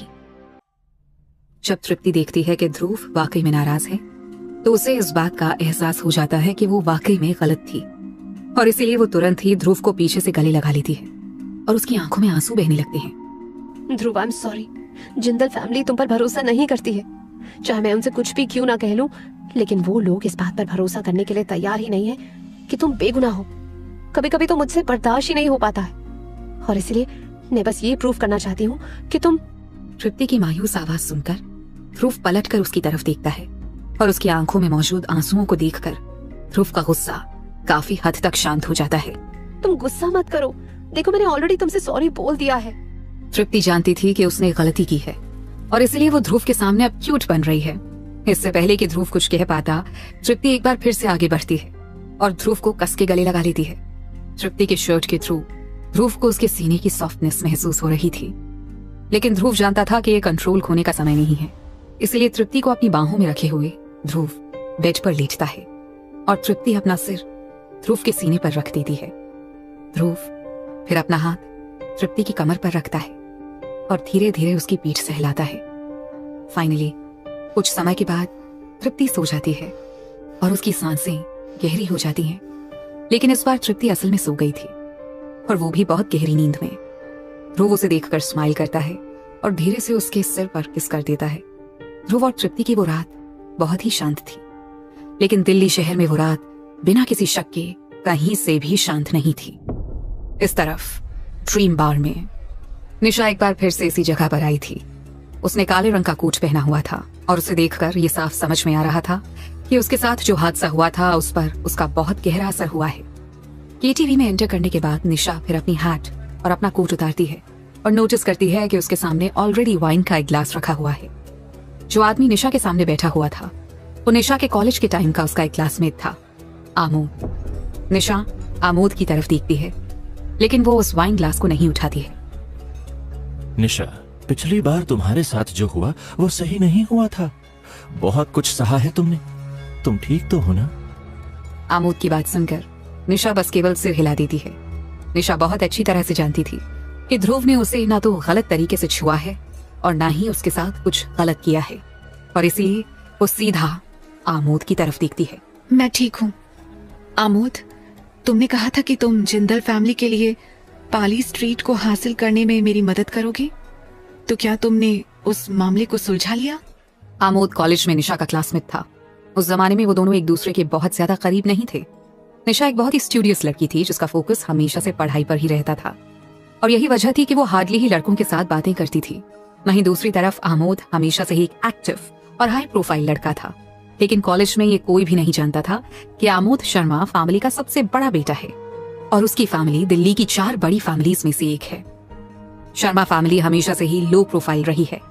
एग्जाम्पल के तौर पर उनके फैमिली मेंबर्स में से प्रमोद ने सालों तक गवर्नमेंट के लिए काम किया था, लेकिन बहुत ही कम लोग उसके बारे में जानते हैं। जब निशा पाली स्ट्रीट के मैटर को एक बार फिर से सामने लेकर आती है, तब आमोद का चेहरा सीरियस हो जाता है। निशा, चाहे मैं तुम्हारी कितनी ही मदद क्यों ना करना चाहूँ, लेकिन सच तो ये है कि रंधावा रियल एस्टेट के मालिक अब दूसरे लोग हैं, और मैं अभी भी एक ऐसा तरीका ढूंढने की कोशिश कर रहा हूँ जिससे कि मैं उस जमीन को हासिल कर सकूं। ये तुम क्या कह रहे हो? विजेंद्र रंधावा ने बिल्डिंग से कूदकर सुसाइड कर लिया था। वो रंधावा रियल एस्टेट तो अब रंधावा फैमिली का ही होना चाहिए ना? ये सच है, लेकिन एक सच ये भी है कि रंधावा फैमिली ने उसे एक आउटसाइडर को दे दिया है। आमोद की बात सुनकर निशा काफी ज्यादा हैरान हो गई थी। उन्होंने वो किसी और को दे दिया? कौन है वो खुशनसीब इंसान? ध्रुव गिल। आमोद की बात सुनकर शॉक के मारे निशा की आंखें खुली की खुली रह जाती हैं और उसे अपने ही कानों पर भरोसा नहीं हो पाता है। वो इंसान ध्रुव कैसे हो सकता है? यही सवाल निशा के मन में चल रहा था। तुम चिंता मत करो निशा, हम पाली स्ट्रीट में मौजूद एस्टेट को वापस हासिल करने में तुम्हारी मदद करेंगे। साम दाम दंड भेद, चाहे हमें कुछ भी इस्तेमाल क्यों ना करना पड़े, लेकिन हम तुम्हें उसे वापस दिलाकर ही रहेंगे, ट्रस्ट मी। इतना कहने के बाद आमोद फिर अपना ग्लास निशा के ग्लास से टकराकर चीयर्स करता है। निशा के चेहरे पर इस समय कॉम्प्लिकेटेड एक्सप्रेशंस थे। इस समय जो सिचुएशन चल रही थी, निशा उससे अच्छी तरह से वाकिफ थी। शर्मा फैमिली मेजर फैमिलीज में से एक थी, और यही वजह थी कि रंधावा रियल एस्टेट उनके सामने कुछ भी नहीं था। लेकिन शक्तिशाली शर्मा फैमिली के सामने जिंदल फैमिली बस केवल एक चींटी के बराबर थी, और इसलिए पाली स्ट्रीट की एस्टेट को हासिल करने के लिए निशा को ना चाहते हुए भी आमोद शर्मा की मदद लेने की जरूरत पड़ गई थी, क्योंकि एक वही है जो जिंदल फैमिली को उसकी खोई हुई रेप्यूटेशन वापस दिला सकता है। क्या आमोद और शर्मा परिवार जिंदल फैमिली की खोई हुई रेप्यूटेशन को वापस दिला पाएंगे? या फिर कहीं ऐसा तो नहीं कि निशा की मदद करने के पीछे आमोद का अपना कोई मकसद है। थैंक यू पुराने दोस्त। क्या हम बस केवल पुराने दोस्त हैं? आमोद के सवाल के पीछे छिपे हुए शब्दों का मतलब समझकर निशा एक पल के लिए दंग रह गई थी, लेकिन फिर कुछ ही समय के बाद वो खुद पर काबू भी पा लेती है। काम होने के बाद मैं तुम्हें डिनर के लिए ले जाऊंगी। उसकी कोई जरूरत नहीं है। मैंने सुना है कि तुम्हारे डैड अब्रॉड से अपनी पढ़ाई पूरी करके वापस आ रहे हैं। जब वो वापस आएंगे तब मुझे उन्हें शर्मा फैमिली में इनवाइट करने में बहुत खुशी होगी, ताकि हम लोगों के बीच में बातचीत हो सके। आमोद की बात सुनकर निशा इस समय वाकई में हक्की बक्की रह गई थी। वो अच्छे से जानती थी कि अब्रॉड जाकर पढ़ना तो बस केवल एक बहाना है। हर कोई जानता था कि अब्रॉड में जो नॉलेज हासिल की जाती है जरूरी नहीं कि वो घर पर भी कारगर साबित हो। और ये तो बताने की भी जरूरत नहीं है कि शर्मा फैमिली की इंडस्ट्रियल सप्लाई अभी बहुत ही बड़े पैमाने पर है और इसलिए उनके पास किसी भी नई टेक्नोलॉजी की कोई कमी नहीं है। जाहिर सी बात है कि आमोद जिंदल फैमिली को एक और मौका दे रहा है हमारे फ्यूचर के लिए। अगली सुबह सूरज की पहली किरण के साथ ध्रुव की आंख खुल जाती है। हालांकि ये बात और थी कि तृप्ति ध्रुव से पहले ही जाग चुकी थी। ध्रुव एक 4 स्टार होटल के सबसे ज्यादा आलीशान स्वीट में रह रहा था, जो 80 स्क्वायर मीटर्स की स्पेस से कहीं ज्यादा बड़ा था। वहाँ स्वीट में एक बड़ा सा लिविंग रूम और स्टडी मौजूद थी। इसके अलावा वहां पर एक किचन भी थी। जैसे ही ध्रुव अपनी नींद से जागता है उसे खाने की खुशबू आती है। वो ये देखकर हैरान रह जाता है कि तृप्ति नाश्ता बना रही है। हालांकि ये बात और थी कि ये पूरी तरह से साफ था कि तृप्ति ने जो नाश्ता बनाया था वो जल गया था। किचन में खाना बनाने की अपनी नाकाम कोशिश से तृप्ति थोड़ा एम्बैरेस्ड हो गई थी और जब वो पीछे पलट कर देखती है तब वो नोटिस करती है कि ध्रुव ऑलरेडी जाग गया है। ध्रुव और तृप्ति अपना नाश्ता एंजॉय कर ही रहे थे कि तभी उस समय ध्रुव को अभिमन्यु का फोन आता है। अभिमन्यु, कोई प्रोग्रेस? ध्रुव एक सेकंड के लिए भी ये नहीं भूला कि मालिनी अभी भी पुलिस स्टेशन में है। इनफैक्ट अभिमन्यु ने ध्रुव को फोन ही मालिनी के बारे में बात करने के लिए किया था। ध्रुव, कल रात कोई मालिनी को यहाँ से बचा कर ले गया। अभिमन्यु की बात सुनकर शॉक्ड ध्रुव की आंखें खुली की खुली रह गई थी। क्या? उसे पुलिस स्टेशन से कौन लेकर गया? ध्रुव ये सोच भी नहीं सकता था कि कोई और उससे पहले मालिनी को पुलिस स्टेशन से छुड़ा कर ले गया। मुझे इस बात का रत्ती भर भी अंदाजा नहीं है। अभिमन्यु दिल्ली शहर का सबसे इम्पोर्टेंट आदमी था और यही वजह थी कि इस समय उसके जवाब ने ध्रुव को सरप्राइज कर दिया था। तो क्या आप ये कह रहे हैं कि खुद आपको भी इसके बारे में कुछ नहीं पता है? हाँ, वो लोग जो कोई भी थे वो रात में ही मालिनी को यहाँ से ले गए हैं। हालांकि ये बात और थी कि अभिमन्यु के इस जवाब से ध्रुव खुश नहीं हुआ था। अभिमन्यु, क्या आप मुझे बेवकूफ बनाने की कोशिश कर रहे हैं? दिल्ली आपका एरिया है, तो फिर आपके नाक के नीचे क्या हो रहा है इसके बारे में आपको कैसे नहीं पता? अगर कहीं और क्या हो रहा है इसके बारे में अभिमन्यु को पता नहीं होता तो ध्रुव ये मान सकता था, लेकिन दिल्ली में अभिमन्यु रहेजा का स्टेटस किसी सेलिब्रिटी से कम नहीं था और ऐसे में उसे इस बारे में पता ना होना ध्रुव को कुछ भी नहीं कहता है। जैसे ही ध्रुव निहाल के साथ अपने डिस्कशंस को खत्म करता है उसे अपने स्वीट के दरवाजे पर एक नॉक सुनाई देती है। अभी बिजी हूँ, बाद में आना। ध्रुव को लगा था कि वो होटल का वेटर होगा जो कि नाश्ता डिलीवर करने के लिए आया होगा, लेकिन ध्रुव के इतना बोलने के बाद भी दरवाजे पर नॉक की आवाज जारी रहती है और ये देखकर ध्रुव की भौहें सिकुड़ जाती हैं। आखिर कौन होगा दरवाजे पर? कहीं ध्रुव के लिए कोई नई मुसीबत तो नहीं खड़ी होने वाली है? और कहाँ है मालिनी? क्या इन सभी सवालों का आपस में कोई संबंध है? दरवाजे पर हो रही लगातार नॉक की वजह से ध्रुव कंफ्यूज्ड हो गया था और इसलिए फिर वो अगले ही पल अपनी जगह से उठता है और दरवाजे की तरफ जाकर पीप होल के थ्रू झांकता है। वो जानना चाहता था कि आखिर वहां पर चल क्या रहा है। हालांकि ये बात और थी कि जब ध्रुव पीप होल के थ्रू झांकता है तो वहां बाहर उसे कोई भी नजर नहीं आता है।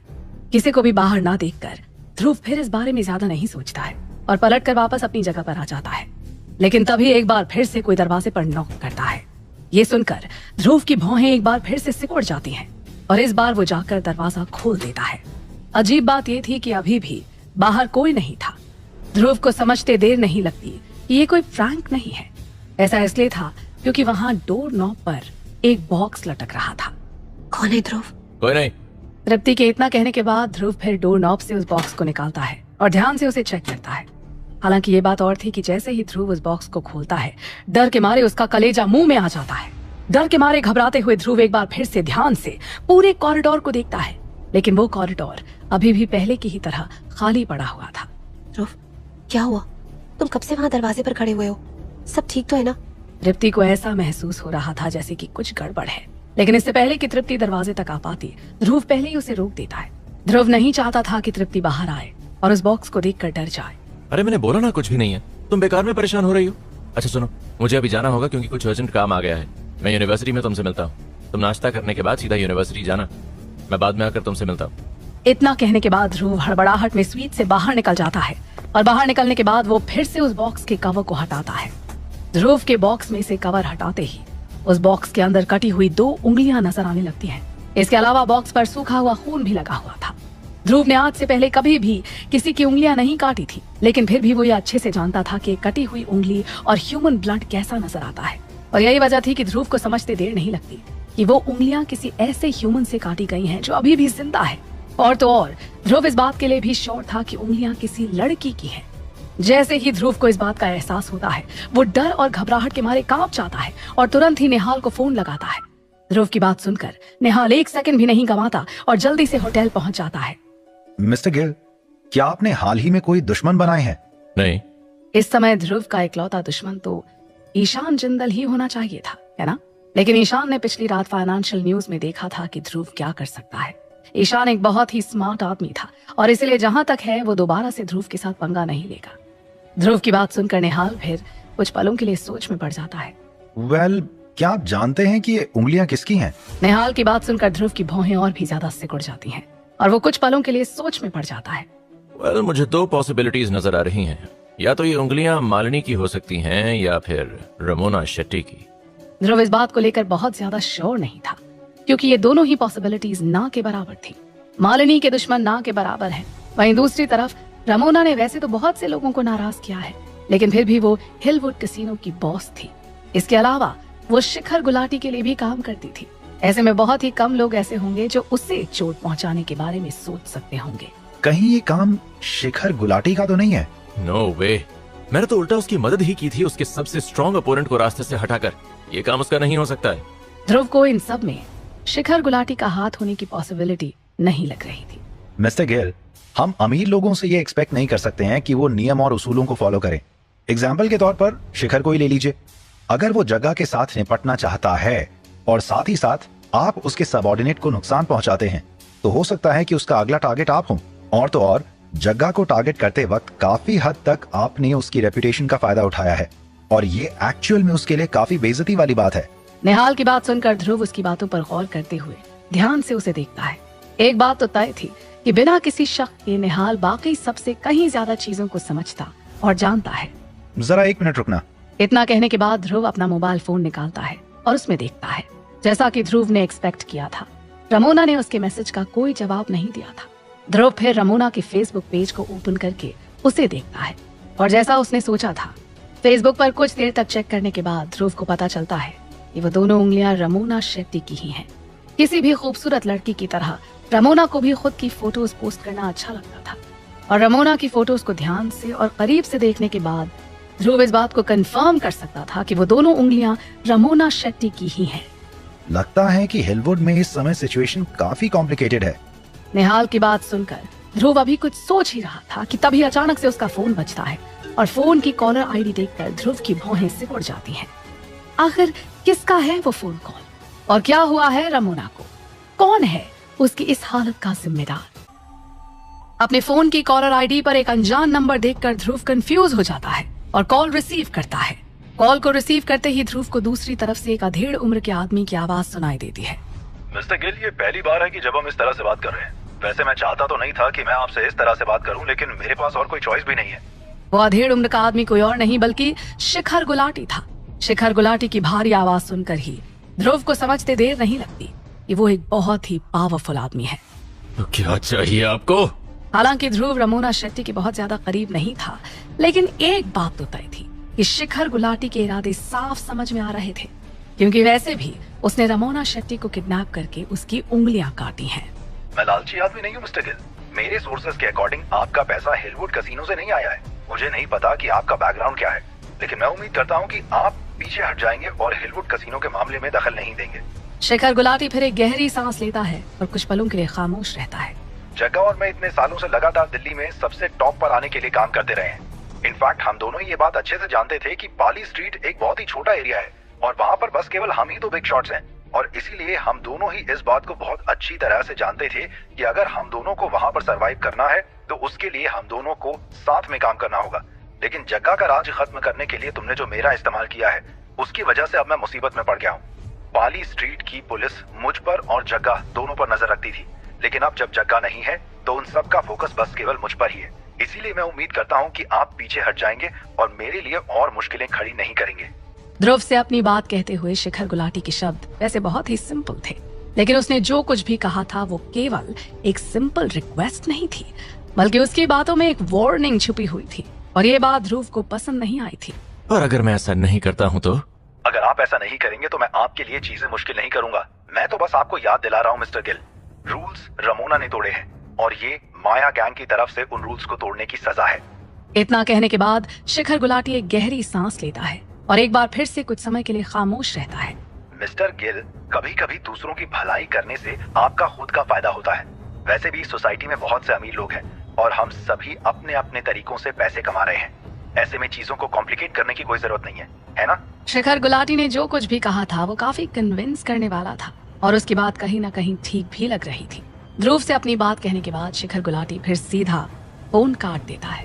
हालांकि ध्रुव इस बात को समझता था कि शिखर गुलाटी ने उसे पोलाइट शब्दों में धमकी दी है, लेकिन फिर भी वो बस केवल स्माइल कर देता है। वाकई इस दुनिया में बहुत से अमीर लोग मौजूद हैं, लेकिन बस एक ही है जो गिल फैमिली के जितना ही अमीर है। शिखर गुलाटी के बारे में अच्छे से इन्वेस्टिगेशन करो, मुझे उसके बारे में सब कुछ जानना है, सब कुछ। ध्रुव की बात सुनकर निहाल हाँ में अपनी गर्दन हिलाता है और फिर ध्रुव निहाल को वो बॉक्स पकड़ाता है।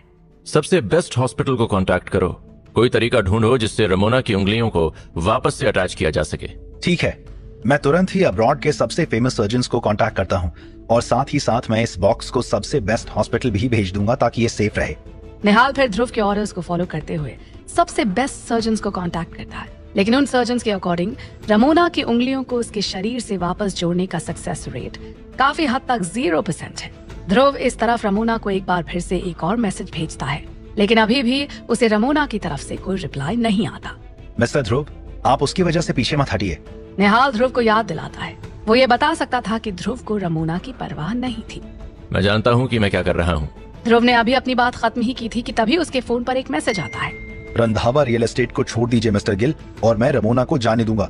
वो मैसेज शिखर गुलाटी ने भेजा था और उस मैसेज को देखकर ध्रुव अभी कुछ सोच ही रहा था कि तभी उसे एक और मैसेज आता है। नहीं तो मैं आपके लिए चीजें मुश्किल नहीं करूंगा मिस्टर गिल, लेकिन रमोना की जान लेने में मुझे बहुत खुशी होगी। ध्रुव के साथ साथ निहाल भी उन मैसेजेस को पढ़ता है और उन मैसेजेस को पढ़कर वो घबरा जाता है। मिस्टर गिल, अब हम क्या करेंगे? रंधावा रियल एस्टेट की प्रेस कॉन्फ्रेंस तो ऑलरेडी शुरू हो चुकी है। ध्रुव भी इस समय अपने दिमाग के घोड़ों को दौड़ा रहा था। उसने ये कभी भी एक्सपेक्ट नहीं किया था कि शिखर गुलाटी उसके अगेंस्ट जाएगा। साथ ही साथ ध्रुव ये भी जानता था कि शिखर गुलाटी के साथ निपटना आसान नहीं होगा। इसके अलावा रमोना शेट्टी के अलावा ध्रुव दिल्ली की किसी भी अंडरग्राउंड ऑर्गेनाइजेशंस में से किसी को भी नहीं जानता था। ऐसे में इस सिचुएशन से बाहर निकलने का ध्रुव को कोई भी रास्ता समझ में नहीं आ रहा था। अब क्या करेगा ध्रुव? या शिखर गुलाटी की धमकी से वो रंधावा रियल एस्टेट को छोड़ देगा, या फिर रंधावा रियल एस्टेट के लिए वो रमोना शेट्टी की कुर्बानी दे देगा, या वो कोई तीसरा रास्ता निकालेगा जिससे वो रमोना शेट्टी और रंधावा रियल एस्टेट दोनों को बचा ले।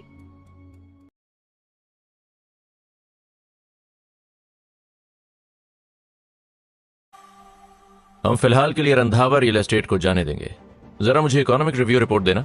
ध्रुव की बात सुनकर निहाल तुरंत ही उसे पिछले क्वार्टर की इकोनॉमिक रिपोर्ट पकड़ा देता है। मिस्टर गिल, आपका प्लान क्या है? ओह बाय द वे, मैंने कुछ रूमर्स सुने हैं जो अभी तक कंफर्म नहीं हो पाए हैं, लेकिन सुनने में आया है कि दिल्ली में अभी कुछ दिनों पहले एक अलायंस फॉर्म हुआ है और उसमें रंधावा फैमिली के मेंबर्स और माया गैंग के लोग शामिल हैं। मुझे लगता है कि वो आपको दिल्ली से बाहर निकालने की कोशिश कर रहे हैं। इस बात से कोई फर्क नहीं पड़ता है। अब से दिल्ली में जो लोग अपना बिजनेस चलाना चाहते हैं उनके पास बस केवल 2 ही रास्ते होंगे। कौन से 2 रास्ते? पहला रास्ता मेरे बनाए हुए रूल्स को फॉलो करना, और दूसरा रास्ता दूसरा रास्ता है ही नहीं। जो कोई भी दूसरा रास्ता फॉलो करेगा वो सर्वाइव ही नहीं कर पाएगा। इतना कहकर ध्रुव हल्का सा हंसता है और ध्रुव की बात सुनकर निहाल भी स्माइल करता है। उसके हिसाब से आज नहीं तो कल ये तो होना ही था। इस तरफ इंपीरियल रंधावा रियल एस्टेट में रंधावा फैमिली में देवेंद्र रंधावा अपने सामने मौजूद आदमी को देख रहा था और फिर वो वहाँ पर मौजूद बाकी सबको देखता है। अब सबने ये नोटिस कर लिया है, ध्रुव ने पिछले 2 हफ्तों में जो कुछ भी किया है वो बहुत ही ज्यादा शॉकिंग है। अगर उसे थोड़ा और समय मिल जाएगा तो हो सकता है कि वो पूरी की पूरी दिल्ली पर राज कर ले।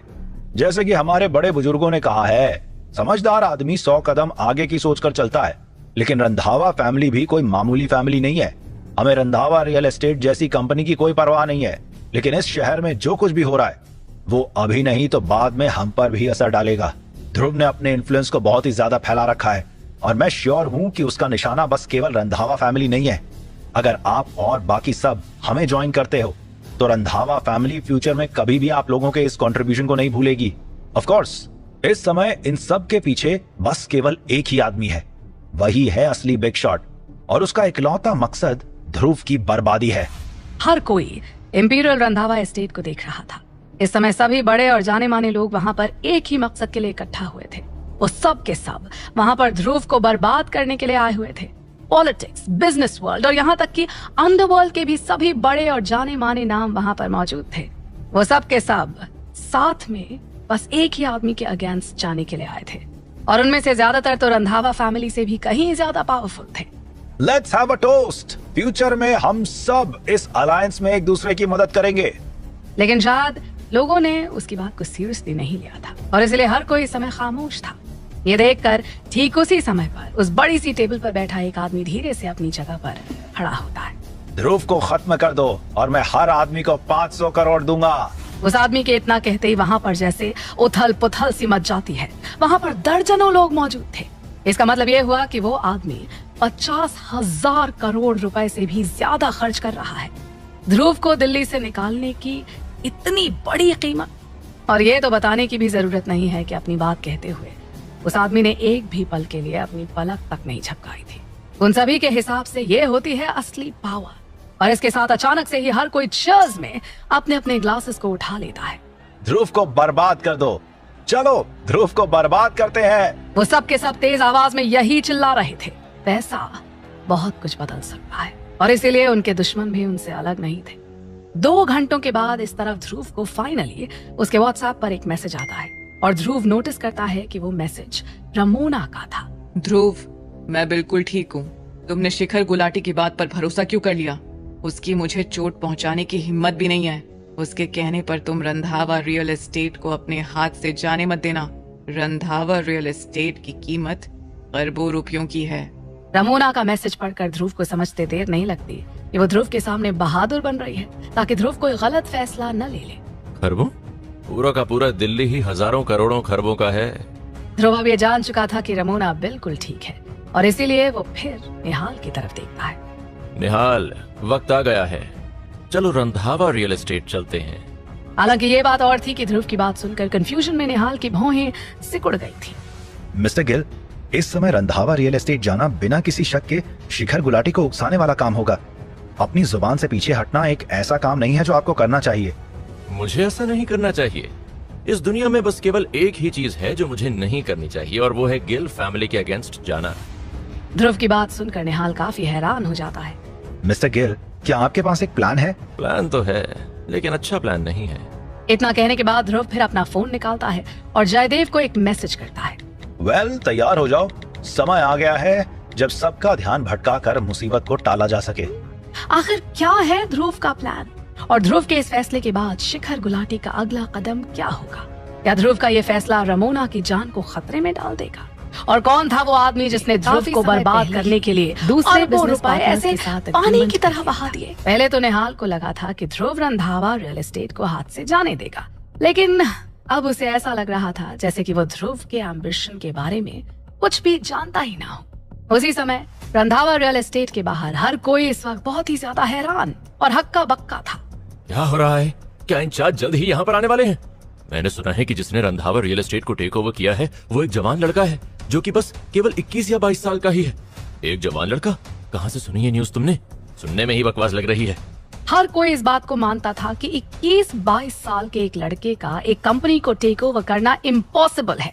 दूसरी तरफ हिलवुड कैसीनो के पास एक विला में शिखर गुलाटी सोफे पर बैठा हुआ था। सच पूछो तो उसने ये एक्सपेक्ट नहीं किया था कि रमोना की वजह से ध्रुव वाकई में रंधावा रियल एस्टेट को अपने हाथ से जाने देगा। लेकिन रमोना के उस विला से निकलते ही उसे एक और रिपोर्ट मिली थी जिसके बाद वो काफी ज्यादा सरप्राइज हो गया था।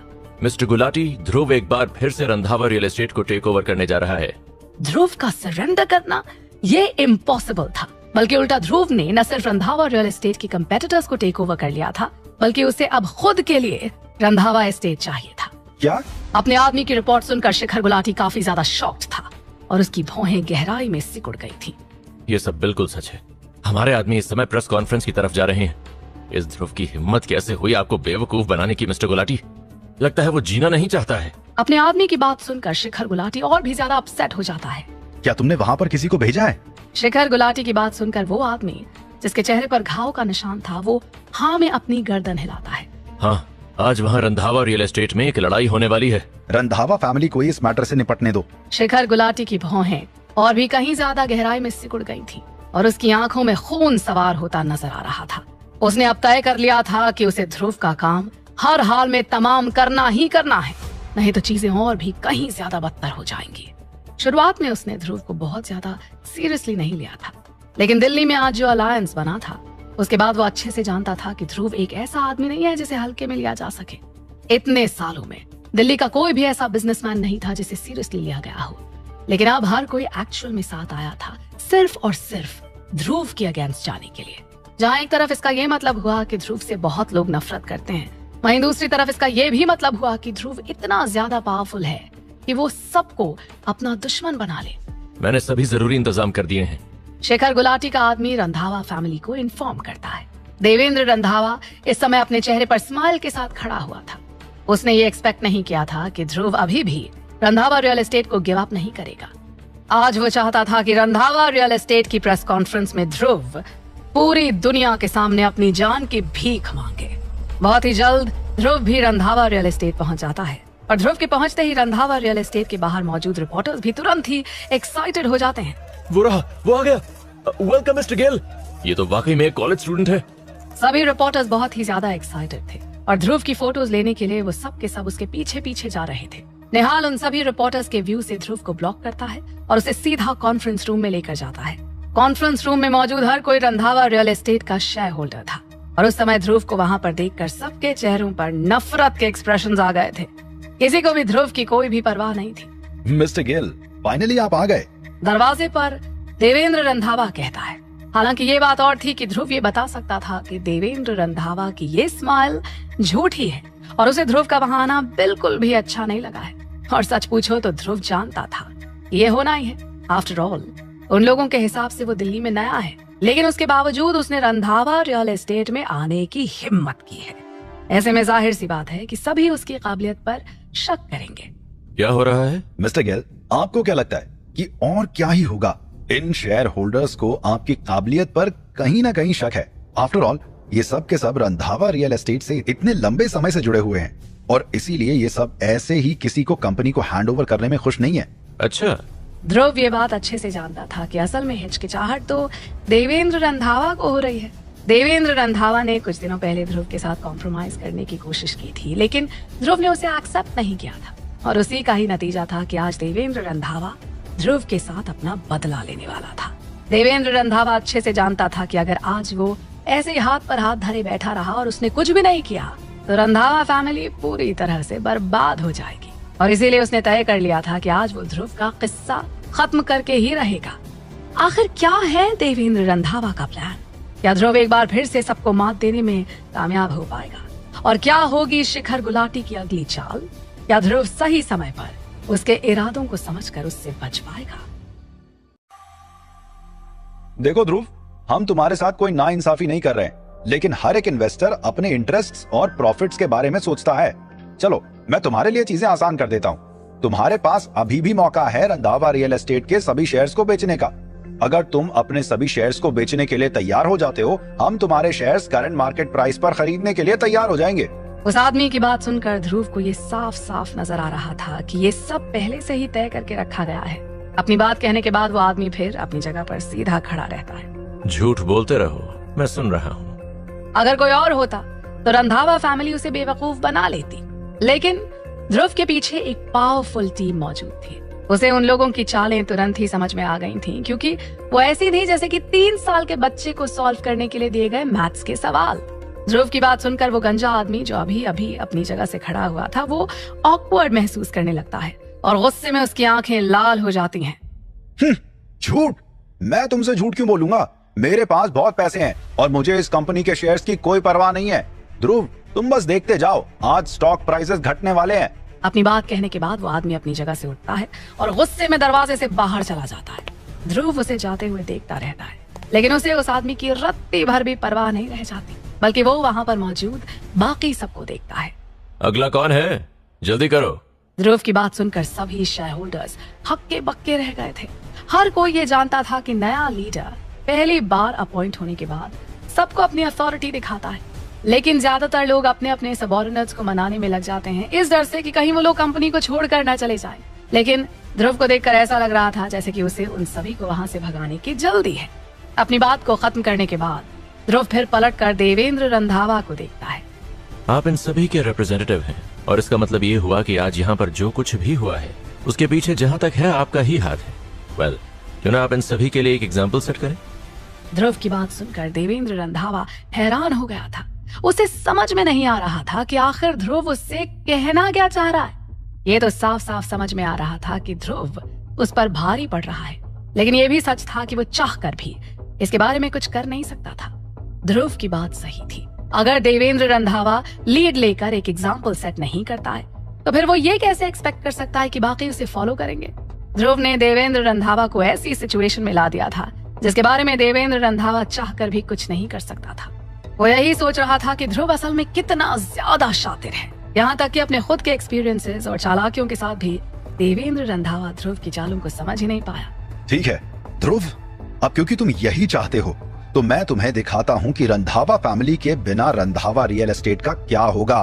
देवेंद्र रंधावा चाहता था कि ध्रुव अपनी आंखों से रंधावा फैमिली की पावर को देख ले। भले ही वो ध्रुव की असली स्ट्रेंथ की हद का अंदाजा नहीं लगा सकता, लेकिन फिर भी देवेंद्र रंधावा के पीछे उसका साथ देने के लिए एक बड़ा अलायंस मौजूद है। वो अलायंस इतना ज्यादा पावरफुल है कि वो ध्रुव को बर्बाद कर सकता है और वही उसका मकसद भी है। मैं देवेंद्र रंधावा ऑफिशियली ये अनाउंस करता हूँ कि मैं रंधावा रियल एस्टेट के अपने सभी शेयर्स को बेच दूंगा, जो कि असल में टोटल शेयर्स का 20% है।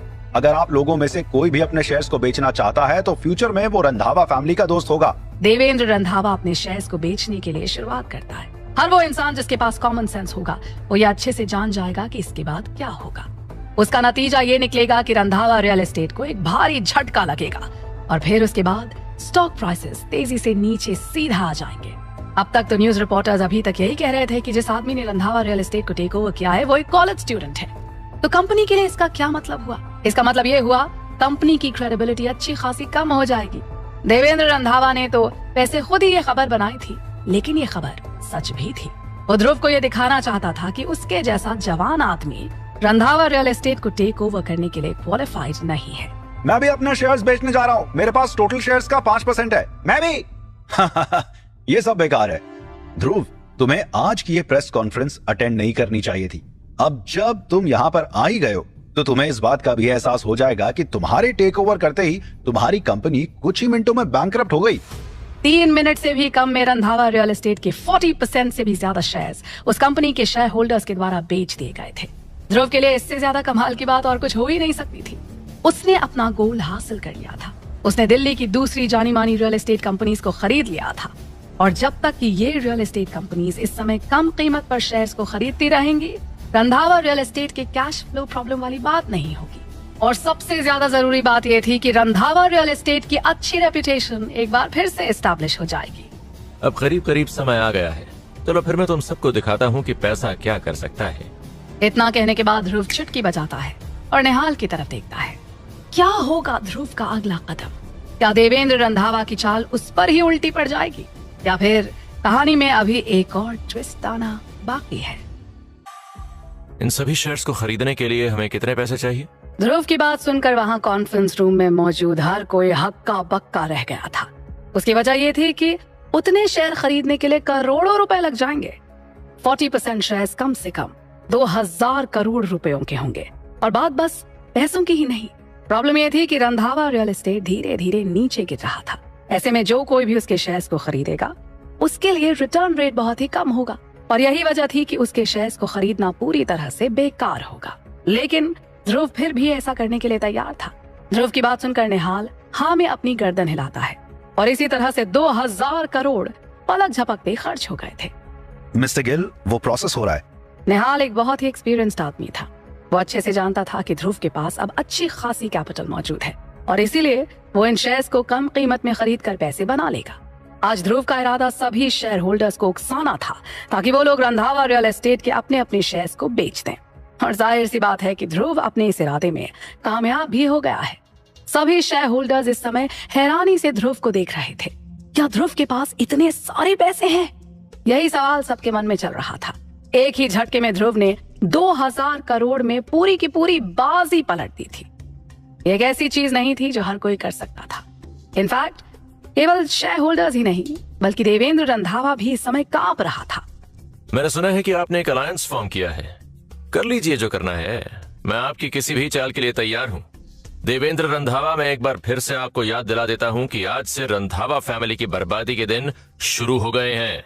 इतना कहने के बाद ध्रुव फिर एक बार चुटकी बजाता है और निहाल की तरफ देखता है। तुमने जो बाकी की चीजें प्रिपेयर की हैं वो कहाँ हैं? मिस्टर गिल, वो तैयार है। हालांकि ये बात और थी कि अपनी बात खत्म करते ही निहाल की नजरें रंधावा रियल एस्टेट के स्टॉक पर टिक जाती हैं और वो थोड़ा अपसेट नजर आने लग जाता है। ध्रुव पलट कर निहाल की तरफ देखता है और उसकी भौहें सिकुड़ जाती हैं। क्या हुआ? इतना परेशान क्यों नजर आ रहे हो? जैसे ही रंधावा रियल एस्टेट के शेयर्स बिकना शुरू हुए, किसी और ने उन्हें खरीद लिया। और तो और सभी शेयर्स को खरीदने वाला एक ही आदमी है। निहाल की बात सुनकर ध्रुव भी कंफ्यूज हो जाता है। जब ध्रुव ने ये सुना कि इस समय रंधावा रियल एस्टेट के स्टॉक कोई और खरीद रहा है, तब उसके दिमाग में एक ही आदमी आया और वो आदमी वो खुद था। लेकिन ध्रुव तो वो आदमी बिल्कुल भी नहीं था जो उन शेयर्स को खरीद रहा था, क्योंकि निहाल जानबूझकर उससे इस समय ये इन्फॉर्म कर रहा है। उसी दौरान निहाल की बात सुनकर उस रूम में मौजूद बाकी के शेयर होल्डर्स भी हैरान हो गए थे। उन्हें अपने अपने शेयर्स बेचे कुछ ही मिनट हुए थे और ऑलरेडी किसी ने उन सभी के शेयर्स को खरीद भी लिया है। उसके बाद वो सब एक बार फिर से स्टॉक प्राइसेस की तरफ देखते हैं। अचानक से एक ही बार में इतने शेयर्स की खरीद की वजह से एक ही झटके में स्टॉक प्राइसेस बढ़ना शुरू हो जाते हैं। कोई भी ये इमेजिन नहीं कर सकता है। यहाँ तक कि एक फाइनेंस कंपनी ने तो खबर भी अपडेट कर दी थी। रंधावा रियल एस्टेट के सभी शेयर्स को एक मिस्टीरियस बायर ने खरीद लिया है। इस इन्वेस्टर ने बहुत ही अच्छे तरीके से मार्केट को कंट्रोल कर लिया है। ये खबर वाकई बहुत खतरनाक थी।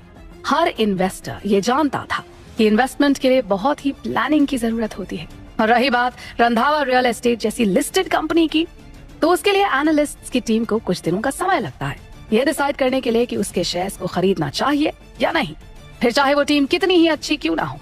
प्रॉफिट और लॉस के एनालिसिस के बिना एक इन्वेस्टमेंट सिर्फ एक जोखिम भरा इन्वेस्टमेंट ही होता है। लेकिन इस समय ये जोखिम भरा इन्वेस्टमेंट 2000 करोड़ रुपयों का है। इस बात पर किसी को भी भरोसा नहीं हो रहा था। इस पूरे किस्से का एक ही एक्सेप्शन था। चीजें तब अलग हो सकती हैं अगर जिस इंसान ने रंधावा रियल एस्टेट में इन्वेस्ट किया था वो अच्छे से जानता था कि ध्रुव इस कंपनी को टेक ओवर करने वाला है। हर किसी की आंखें हैरानी से खुली की खुली रह जाती हैं।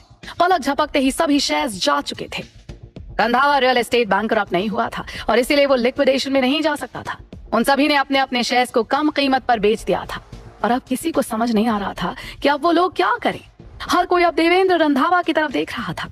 ध्रुव के वहां पर आने से पहले उन लोगों ने आपस में एक छोटी सी मीटिंग की थी और उस मीटिंग के हिसाब से वहां पर जो कुछ भी अभी हुआ था वो नहीं होना चाहिए था। देवेंद्र रंधावा भी शौक के मारे चुप खड़ा था। वो अच्छे से जानता था कि वो लोग एक प्रॉब्लम में फंस गए हैं और तो और ये प्रॉब्लम एक ऐसे अपोनेंट के द्वारा खड़ी की गई थी जिसके पास अथाह पैसे हैं। देवेंद्र रंधावा लंबे समय तक ध्रुव को देखता रहता है और उसे चाहकर भी समझ में नहीं आ रहा था कि आखिर कैसे ध्रुव के पास इतना पैसा है। उन लोगों ने अपने सभी सोर्सेस लगा दिए थे, लेकिन फिर भी उन लोगों को इसका रत्ती भर भी अंदाजा नहीं लग पाया था। आखिर कौन है वो मिस्टीरियस बायर जिसने वो सभी शेयर्स खरीद लिए हैं? क्या वो ध्रुव का कोई दोस्त है या फिर कोई अनजान दुश्मन? क्या होगा ध्रुव का अगला कदम? क्या वो कभी इस राज का पता लगा पाएगा? देवेंद्र रंधावा के लिए 20% शेयर्स कोई छोटी कीमत नहीं थी। ध्रुव, हम सभी इन्वेस्टर्स हैं और हम सब रंधावा रियल एस्टेट का भला चाहते हैं। इन सब के बाद भी हम आगे कभी ना कभी तो एक दूसरे से मिलेंगे ही। मैं तो अभी अभी बस केवल तुम्हारे साथ मजाक कर रहा था। तुम इसे सीरियसली कैसे ले सकते हो? देखो ध्रुव, मुझे कोई फर्क नहीं पड़ता है कि मेरे शेयर्स के साथ क्या होता है, लेकिन क्या तुम इन सब लोगों के शेयर्स वापस इन्हें लौटा सकते हो? देवेंद्र रंधावा ने तय कर लिया था कि वो ध्रुव के लिए चीजें और ज्यादा मुश्किल कर देगा। वो और ध्रुव अब एक दूसरे के कट्टर दुश्मन बन चुके थे। देवेंद्र रंधावा एक बहुत ही चालाक आदमी था। उसे लगा था कि वो ध्रुव के बिजनेसमैन बनने से कहीं पहले से एक बिजनेसमैन है और इसलिए उसके तरीके ध्रुव के तरीकों से कहीं ज्यादा बेहतर होंगे। लेकिन देवेंद्र रंधावा ये नहीं जानता था कि निहाल, जो ध्रुव के पीछे खड़ा हुआ था, उसने पहले ही देवेंद्र रंधावा की चालों को समझ लिया था। वो समझ गया था कि देवेंद्र रंधावा ये सब इसलिए कह रहा है ताकि वो ध्रुव के अगेंस्ट शेयर होल्डर्स की नफरत को और बढ़ा सके और ध्रुव को पब्लिक का नंबर 1 दुश्मन बना दे। वो चाहता था कि ध्रुव के जितने ज्यादा से ज्यादा हो सके उतने ज्यादा दुश्मन हो जाएं। लेकिन निहाल ने बहुत पहले ही उसकी इस चाल को नोटिस कर लिया था। उनके ओरिजिनल प्लान के हिसाब से जिस आदमी के पास 50% से ज्यादा शेयर्स मौजूद होंगे वो अपने बाकी के सारे शेयर्स दे देगा। लेकिन अब निहाल हक्का बक्का रह गया था क्योंकि किसी ने उससे पहले ही रंधावा रियल एस्टेट्स के शेयर्स को खरीद लिया था। ध्रुव देवेंद्र रंधावा को देखता है और उसे ये सब कुछ बकवास लगता है। अगर तुम्हारे पास और कोई चालें हैं तो अभी इसी वक्त उसे सामने ले आओ। ध्रुव की बात सुनकर देवेंद्र रंधावा एकटक ध्रुव को देखता रहता है। ध्रुव, तुम बहुत चालाक समझते हो खुद को, लेकिन तुम्हें शायद पता नहीं है कि कैसे रंधावा रियल एस्टेट इंडस्ट्री से इतना ज्यादा पैसे कमाने में कामयाब हुआ है। वो इस इंडस्ट्री की लीडिंग कंपनी है। एक रियल एस्टेट कंपनी के लिए कैपिटल जरूरी नहीं है। अगर तुम्हें रियल एस्टेट में पैसा कमाना है तो तुम्हें लैंड हासिल करने में कामयाब होना होगा। तुमने इतने लोगों को नाराज किया है और दूसरे शेयर होल्डर्स के शेयर खरीदे हैं। मैं भी देखना चाहूंगा कि कैसे फ्यूचर में तुम जमीन का एक टुकड़ा भी हासिल कर पाते हो। इंपीरियल रंधावा रियल एस्टेट के लोग रंधावा फैमिली के बार्गेनिंग चिप्स की तरह थे। उनके और उनके कनेक्शंस के बिना रियल एस्टेट कंपनी बेकार थी। इसके अलावा 3 दिन बाद दिल्ली की इकोनॉमी कॉन्फ्रेंस में देवेंद्र रंधावा ध्रुव के अगेंस्ट जाने वाला था। देवेंद्र रंधावा चाहता था कि ध्रुव चारों तरफ से दुश्मनों से घिर जाए और मेंटली और फिजिकली दोनों तरह से बर्बाद हो जाए। देवेंद्र रंधावा ने तय कर लिया था कि वो ध्रुव को दिखा देगा कि अगर वो रंधावा फैमिली के अगेंस्ट गया तो वो सिर्फ रंधावा फैमिली का ही नहीं बल्कि पूरी की पूरी दिल्ली का दुश्मन बन जाएगा। उसके बाद चाहे ध्रुव कितना भी अमीर क्यों ना हो, लेकिन दिल्ली में वो फिर कभी कुछ और हासिल कर ही नहीं पाएगा। ध्रुव, तुम्हें शायद ये लग रहा होगा कि जीत तुम्हारी हुई है, लेकिन मैं कभी भी नहीं हारता हूँ। जैसे ही देवेंद्र रंधावा की नजर स्टॉक पर जाती है वो काफी सरप्राइज्ड हो जाता है।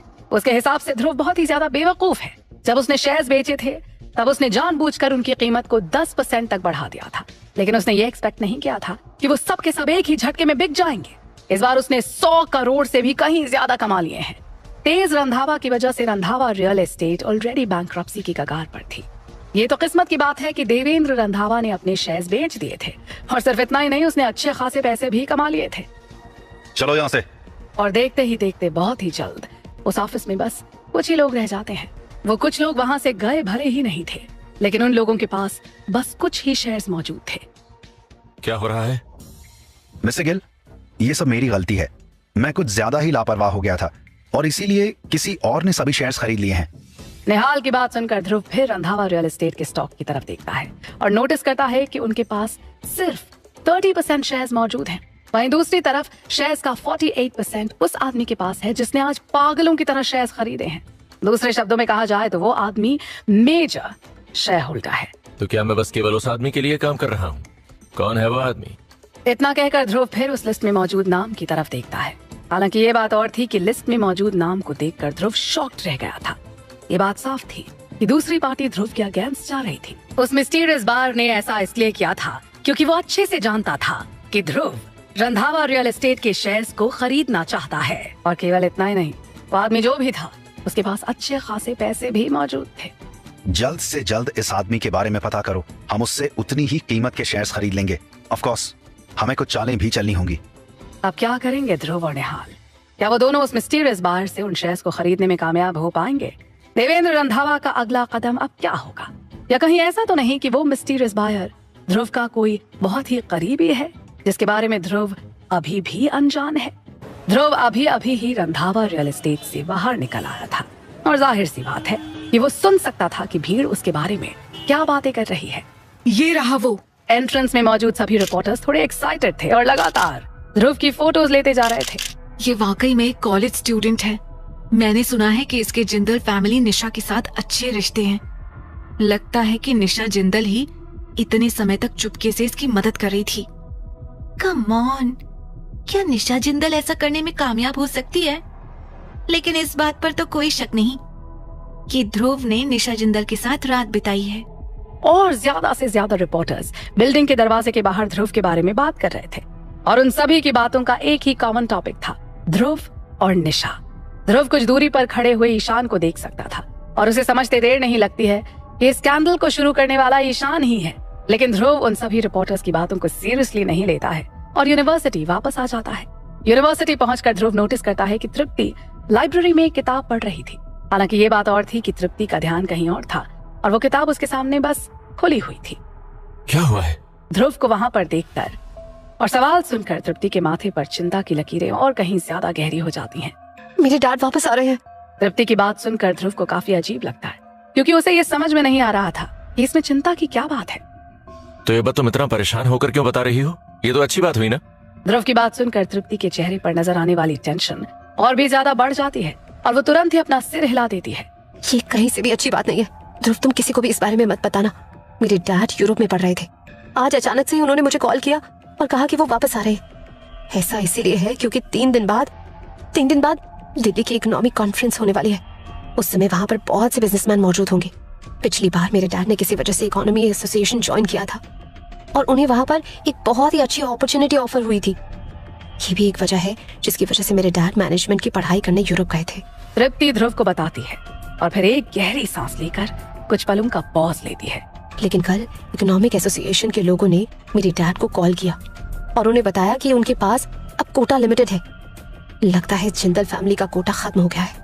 मेरे डैड को चिंता है कि ये बात न सिर्फ जिंदल फैमिली को नेगेटिव तरीके से अफेक्ट करेगी बल्कि साथ ही साथ मेरी बहन की कंपनी की प्रोग्रेस को भी अफेक्ट करेगी और इसीलिए वो तुरंत ही वापस आ रहे हैं। इतना कहने के बाद तृप्ति और भी कहीं ज्यादा अपसेट नजर आने लगी थी। उसे देखकर ऐसा लग रहा था जैसे कि वो अभी भी कुछ छुपा रही है। आगे बताओ, क्या बताना चाहती हो? तृप्ति ध्रुव को बताना तो नहीं चाहती थी लेकिन ये बात उसे अंदर ही अंदर खाई जा रही थी और यही वजह थी कि उसके पास ध्रुव को बताने के अलावा और कोई चॉइस नहीं रह गई थी।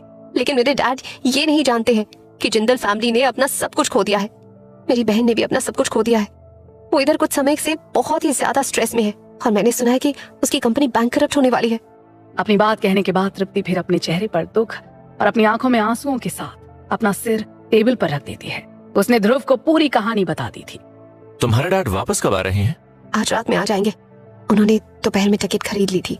ठीक है, मैं आज रात तुम्हारे साथ जिंदल फैमिली चलूंगा। हालांकि ये और बात थी कि ध्रुव की बात सुनकर तृप्ति एक पल के लिए शॉक के मारे फ्रीज हो जाती है। तुम मेरे साथ चलोगे? बिल्कुल भी नहीं। तुम चिंता मत करो, जिंदल फैमिली बाहें फैलाकर मेरा स्वागत करेगी। इतना कहने के बाद ध्रुव फिर लाइब्रेरी से बाहर चला जाता है और निहाल को फोन करता है। मिस्टर गिल, बताइए मैं आपके लिए क्या कर सकता हूँ? निहाल, दिल्ली की इकोनॉमी कॉन्फ्रेंस शुरू होने वाली है। उस कॉन्फ्रेंस की गेस्ट लिस्ट में प्लीज जिंदल फैमिली का नाम ऐड कर दो। ध्रुव की बात सुनकर ऐसा लग रहा था जैसे कि वो निहाल से पूछ नहीं रहा बल्कि उसे ऑर्डर दे रहा है। ये तो बहुत ही आसान काम है। मैं अभी ही इकोनॉमी कॉन्फ्रेंस के ऑर्गेनाइजर्स को इन्फॉर्म कर दूंगा। चलो चलते हैं, ध्रुव तृप्ति से कहता है और इससे पहले कि तृप्ति कुछ समझ पाती ध्रुव उसे लाइब्रेरी से बाहर लेकर आ जाता है। वैसे ये पहली बार नहीं था जब ध्रुव तृप्ति के घर जाने वाला था, लेकिन इस बार ईशान जिंदल को छोड़कर शायद बाकी की जिंदल फैमिली को ध्रुव का वहां पर आना अच्छा नहीं लगेगा क्योंकि वो सब के सब ध्रुव से नफरत करते थे। तृप्ति अभी तक कुछ भी ठीक से समझ नहीं पाई थी। इस समय पूरी की पूरी जिंदल फैमिली ध्रुव से नफरत करती थी और इसीलिए वो जानती थी कि इस समय ध्रुव का उसके साथ उसके घर जाना सही नहीं होगा। लेकिन इससे पहले कि वो कुछ कह पाती अचानक से उसका फोन बजने लग जाता है और जब वो अपने फोन की कॉलर आईडी की तरफ देखती है तो वो नोटिस करती है कि वो फोन उसके डैड का है। अब क्या करेगी तृप्ति? क्या जिंदल फैमिली ध्रुव को पहले की तरह अपना पाएगी और क्या ध्रुव जिंदल फैमिली की खोई हुई रेपुटेशन वापस ला पाएगा? कॉलर आईडी पर अपने डैड का नाम देखकर तृप्ति तुरंत ही फोन उठा लेती है क्योंकि उसके डैड अभी अभी ही अब्रॉड से वापस आए थे, इसलिए जाहिर सी बात थी कि वहां पर जो कुछ भी हुआ था उसके बारे में उन्हें बहुत ज्यादा नहीं पता होगा। आज रात अपने बॉयफ्रेंड को लेकर आना और साथ ही साथ अपनी बहन के बॉयफ्रेंड को भी लेकर आना। वेन्यू कोलंबस गार्डन है। मैं तुम्हारी बहन से कहूंगा कि वो तुम्हें रूम नंबर भेज दे। अपने डैड की बात सुनकर तृप्ति एक बार फिर से हैरान हो जाती है।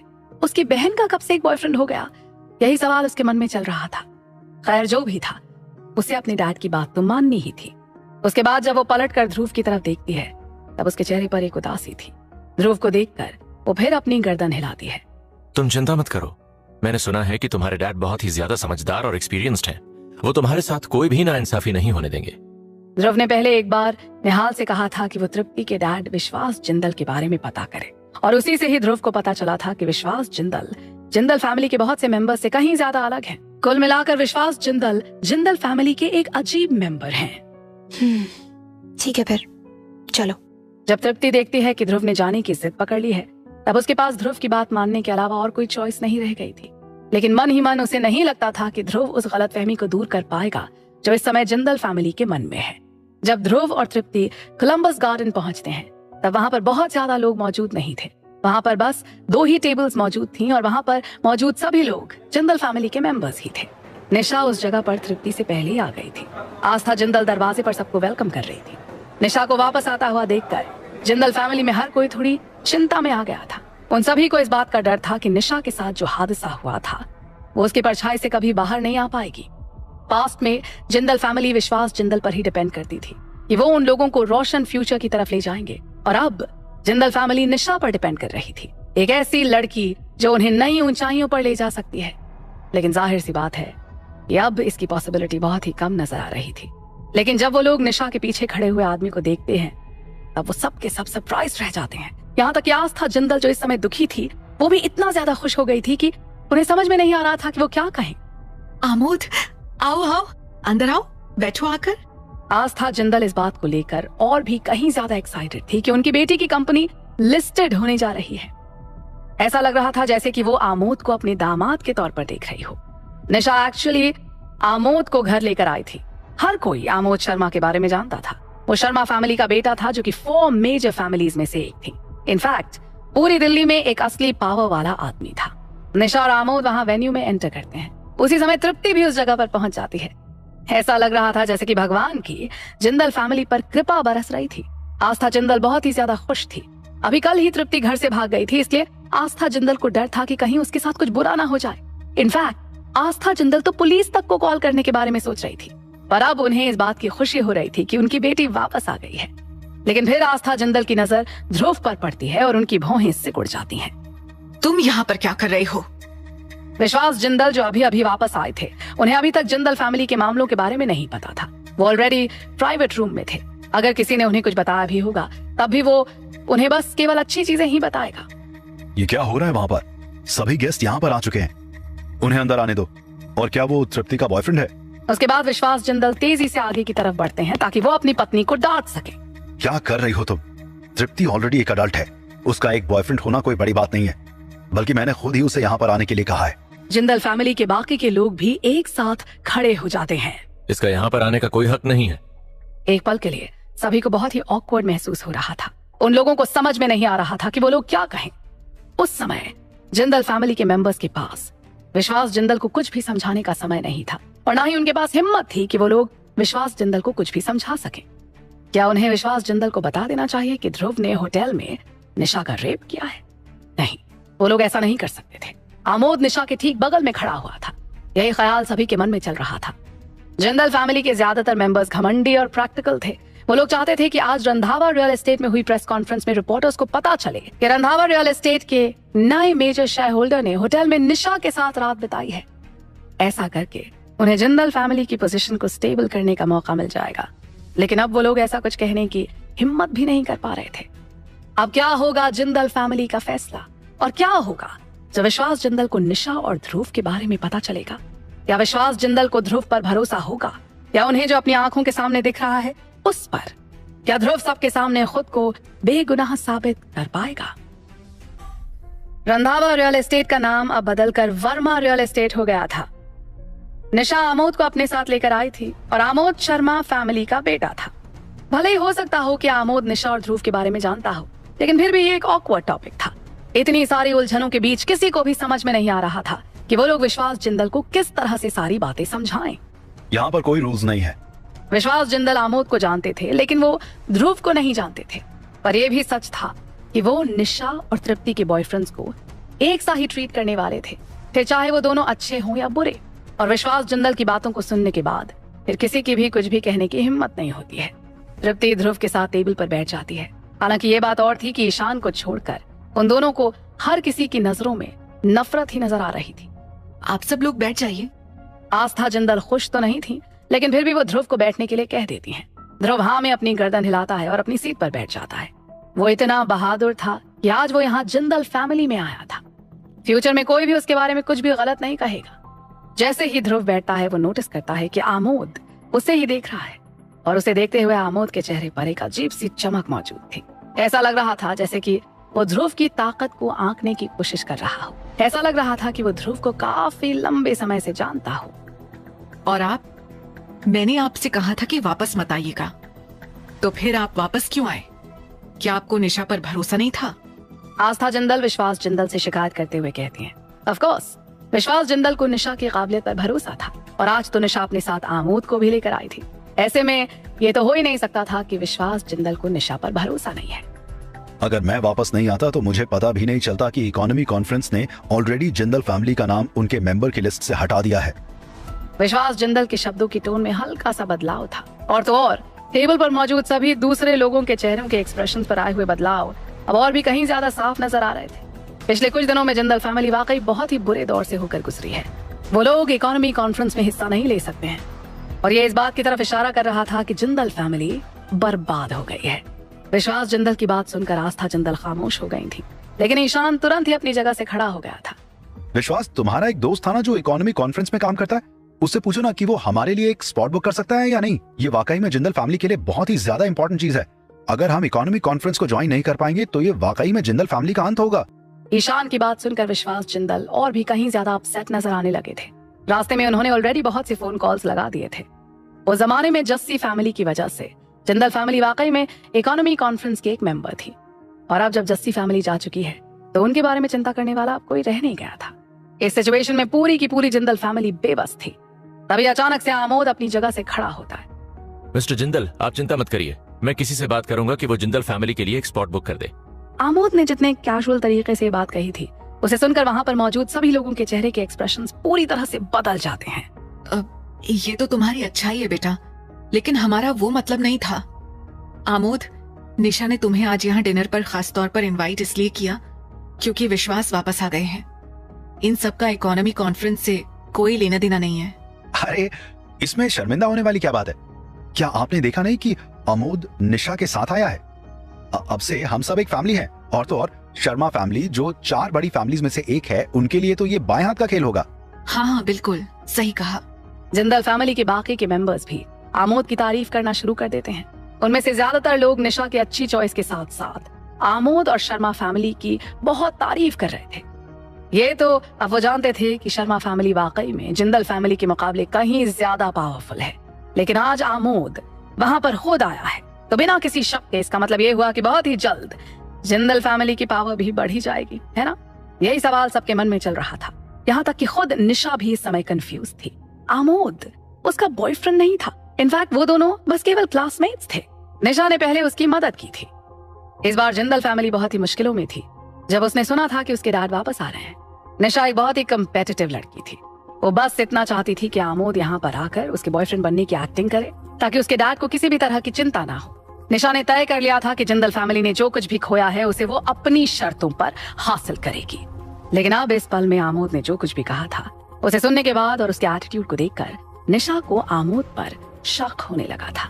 क्या आमोद वाकई में मुझे पसंद करता है और इसलिए वो मुझे इम्प्रेस करने की कोशिश कर रहा है? निशा के मन में यही सवाल चल रहा था। क्या निशा का शक सही था?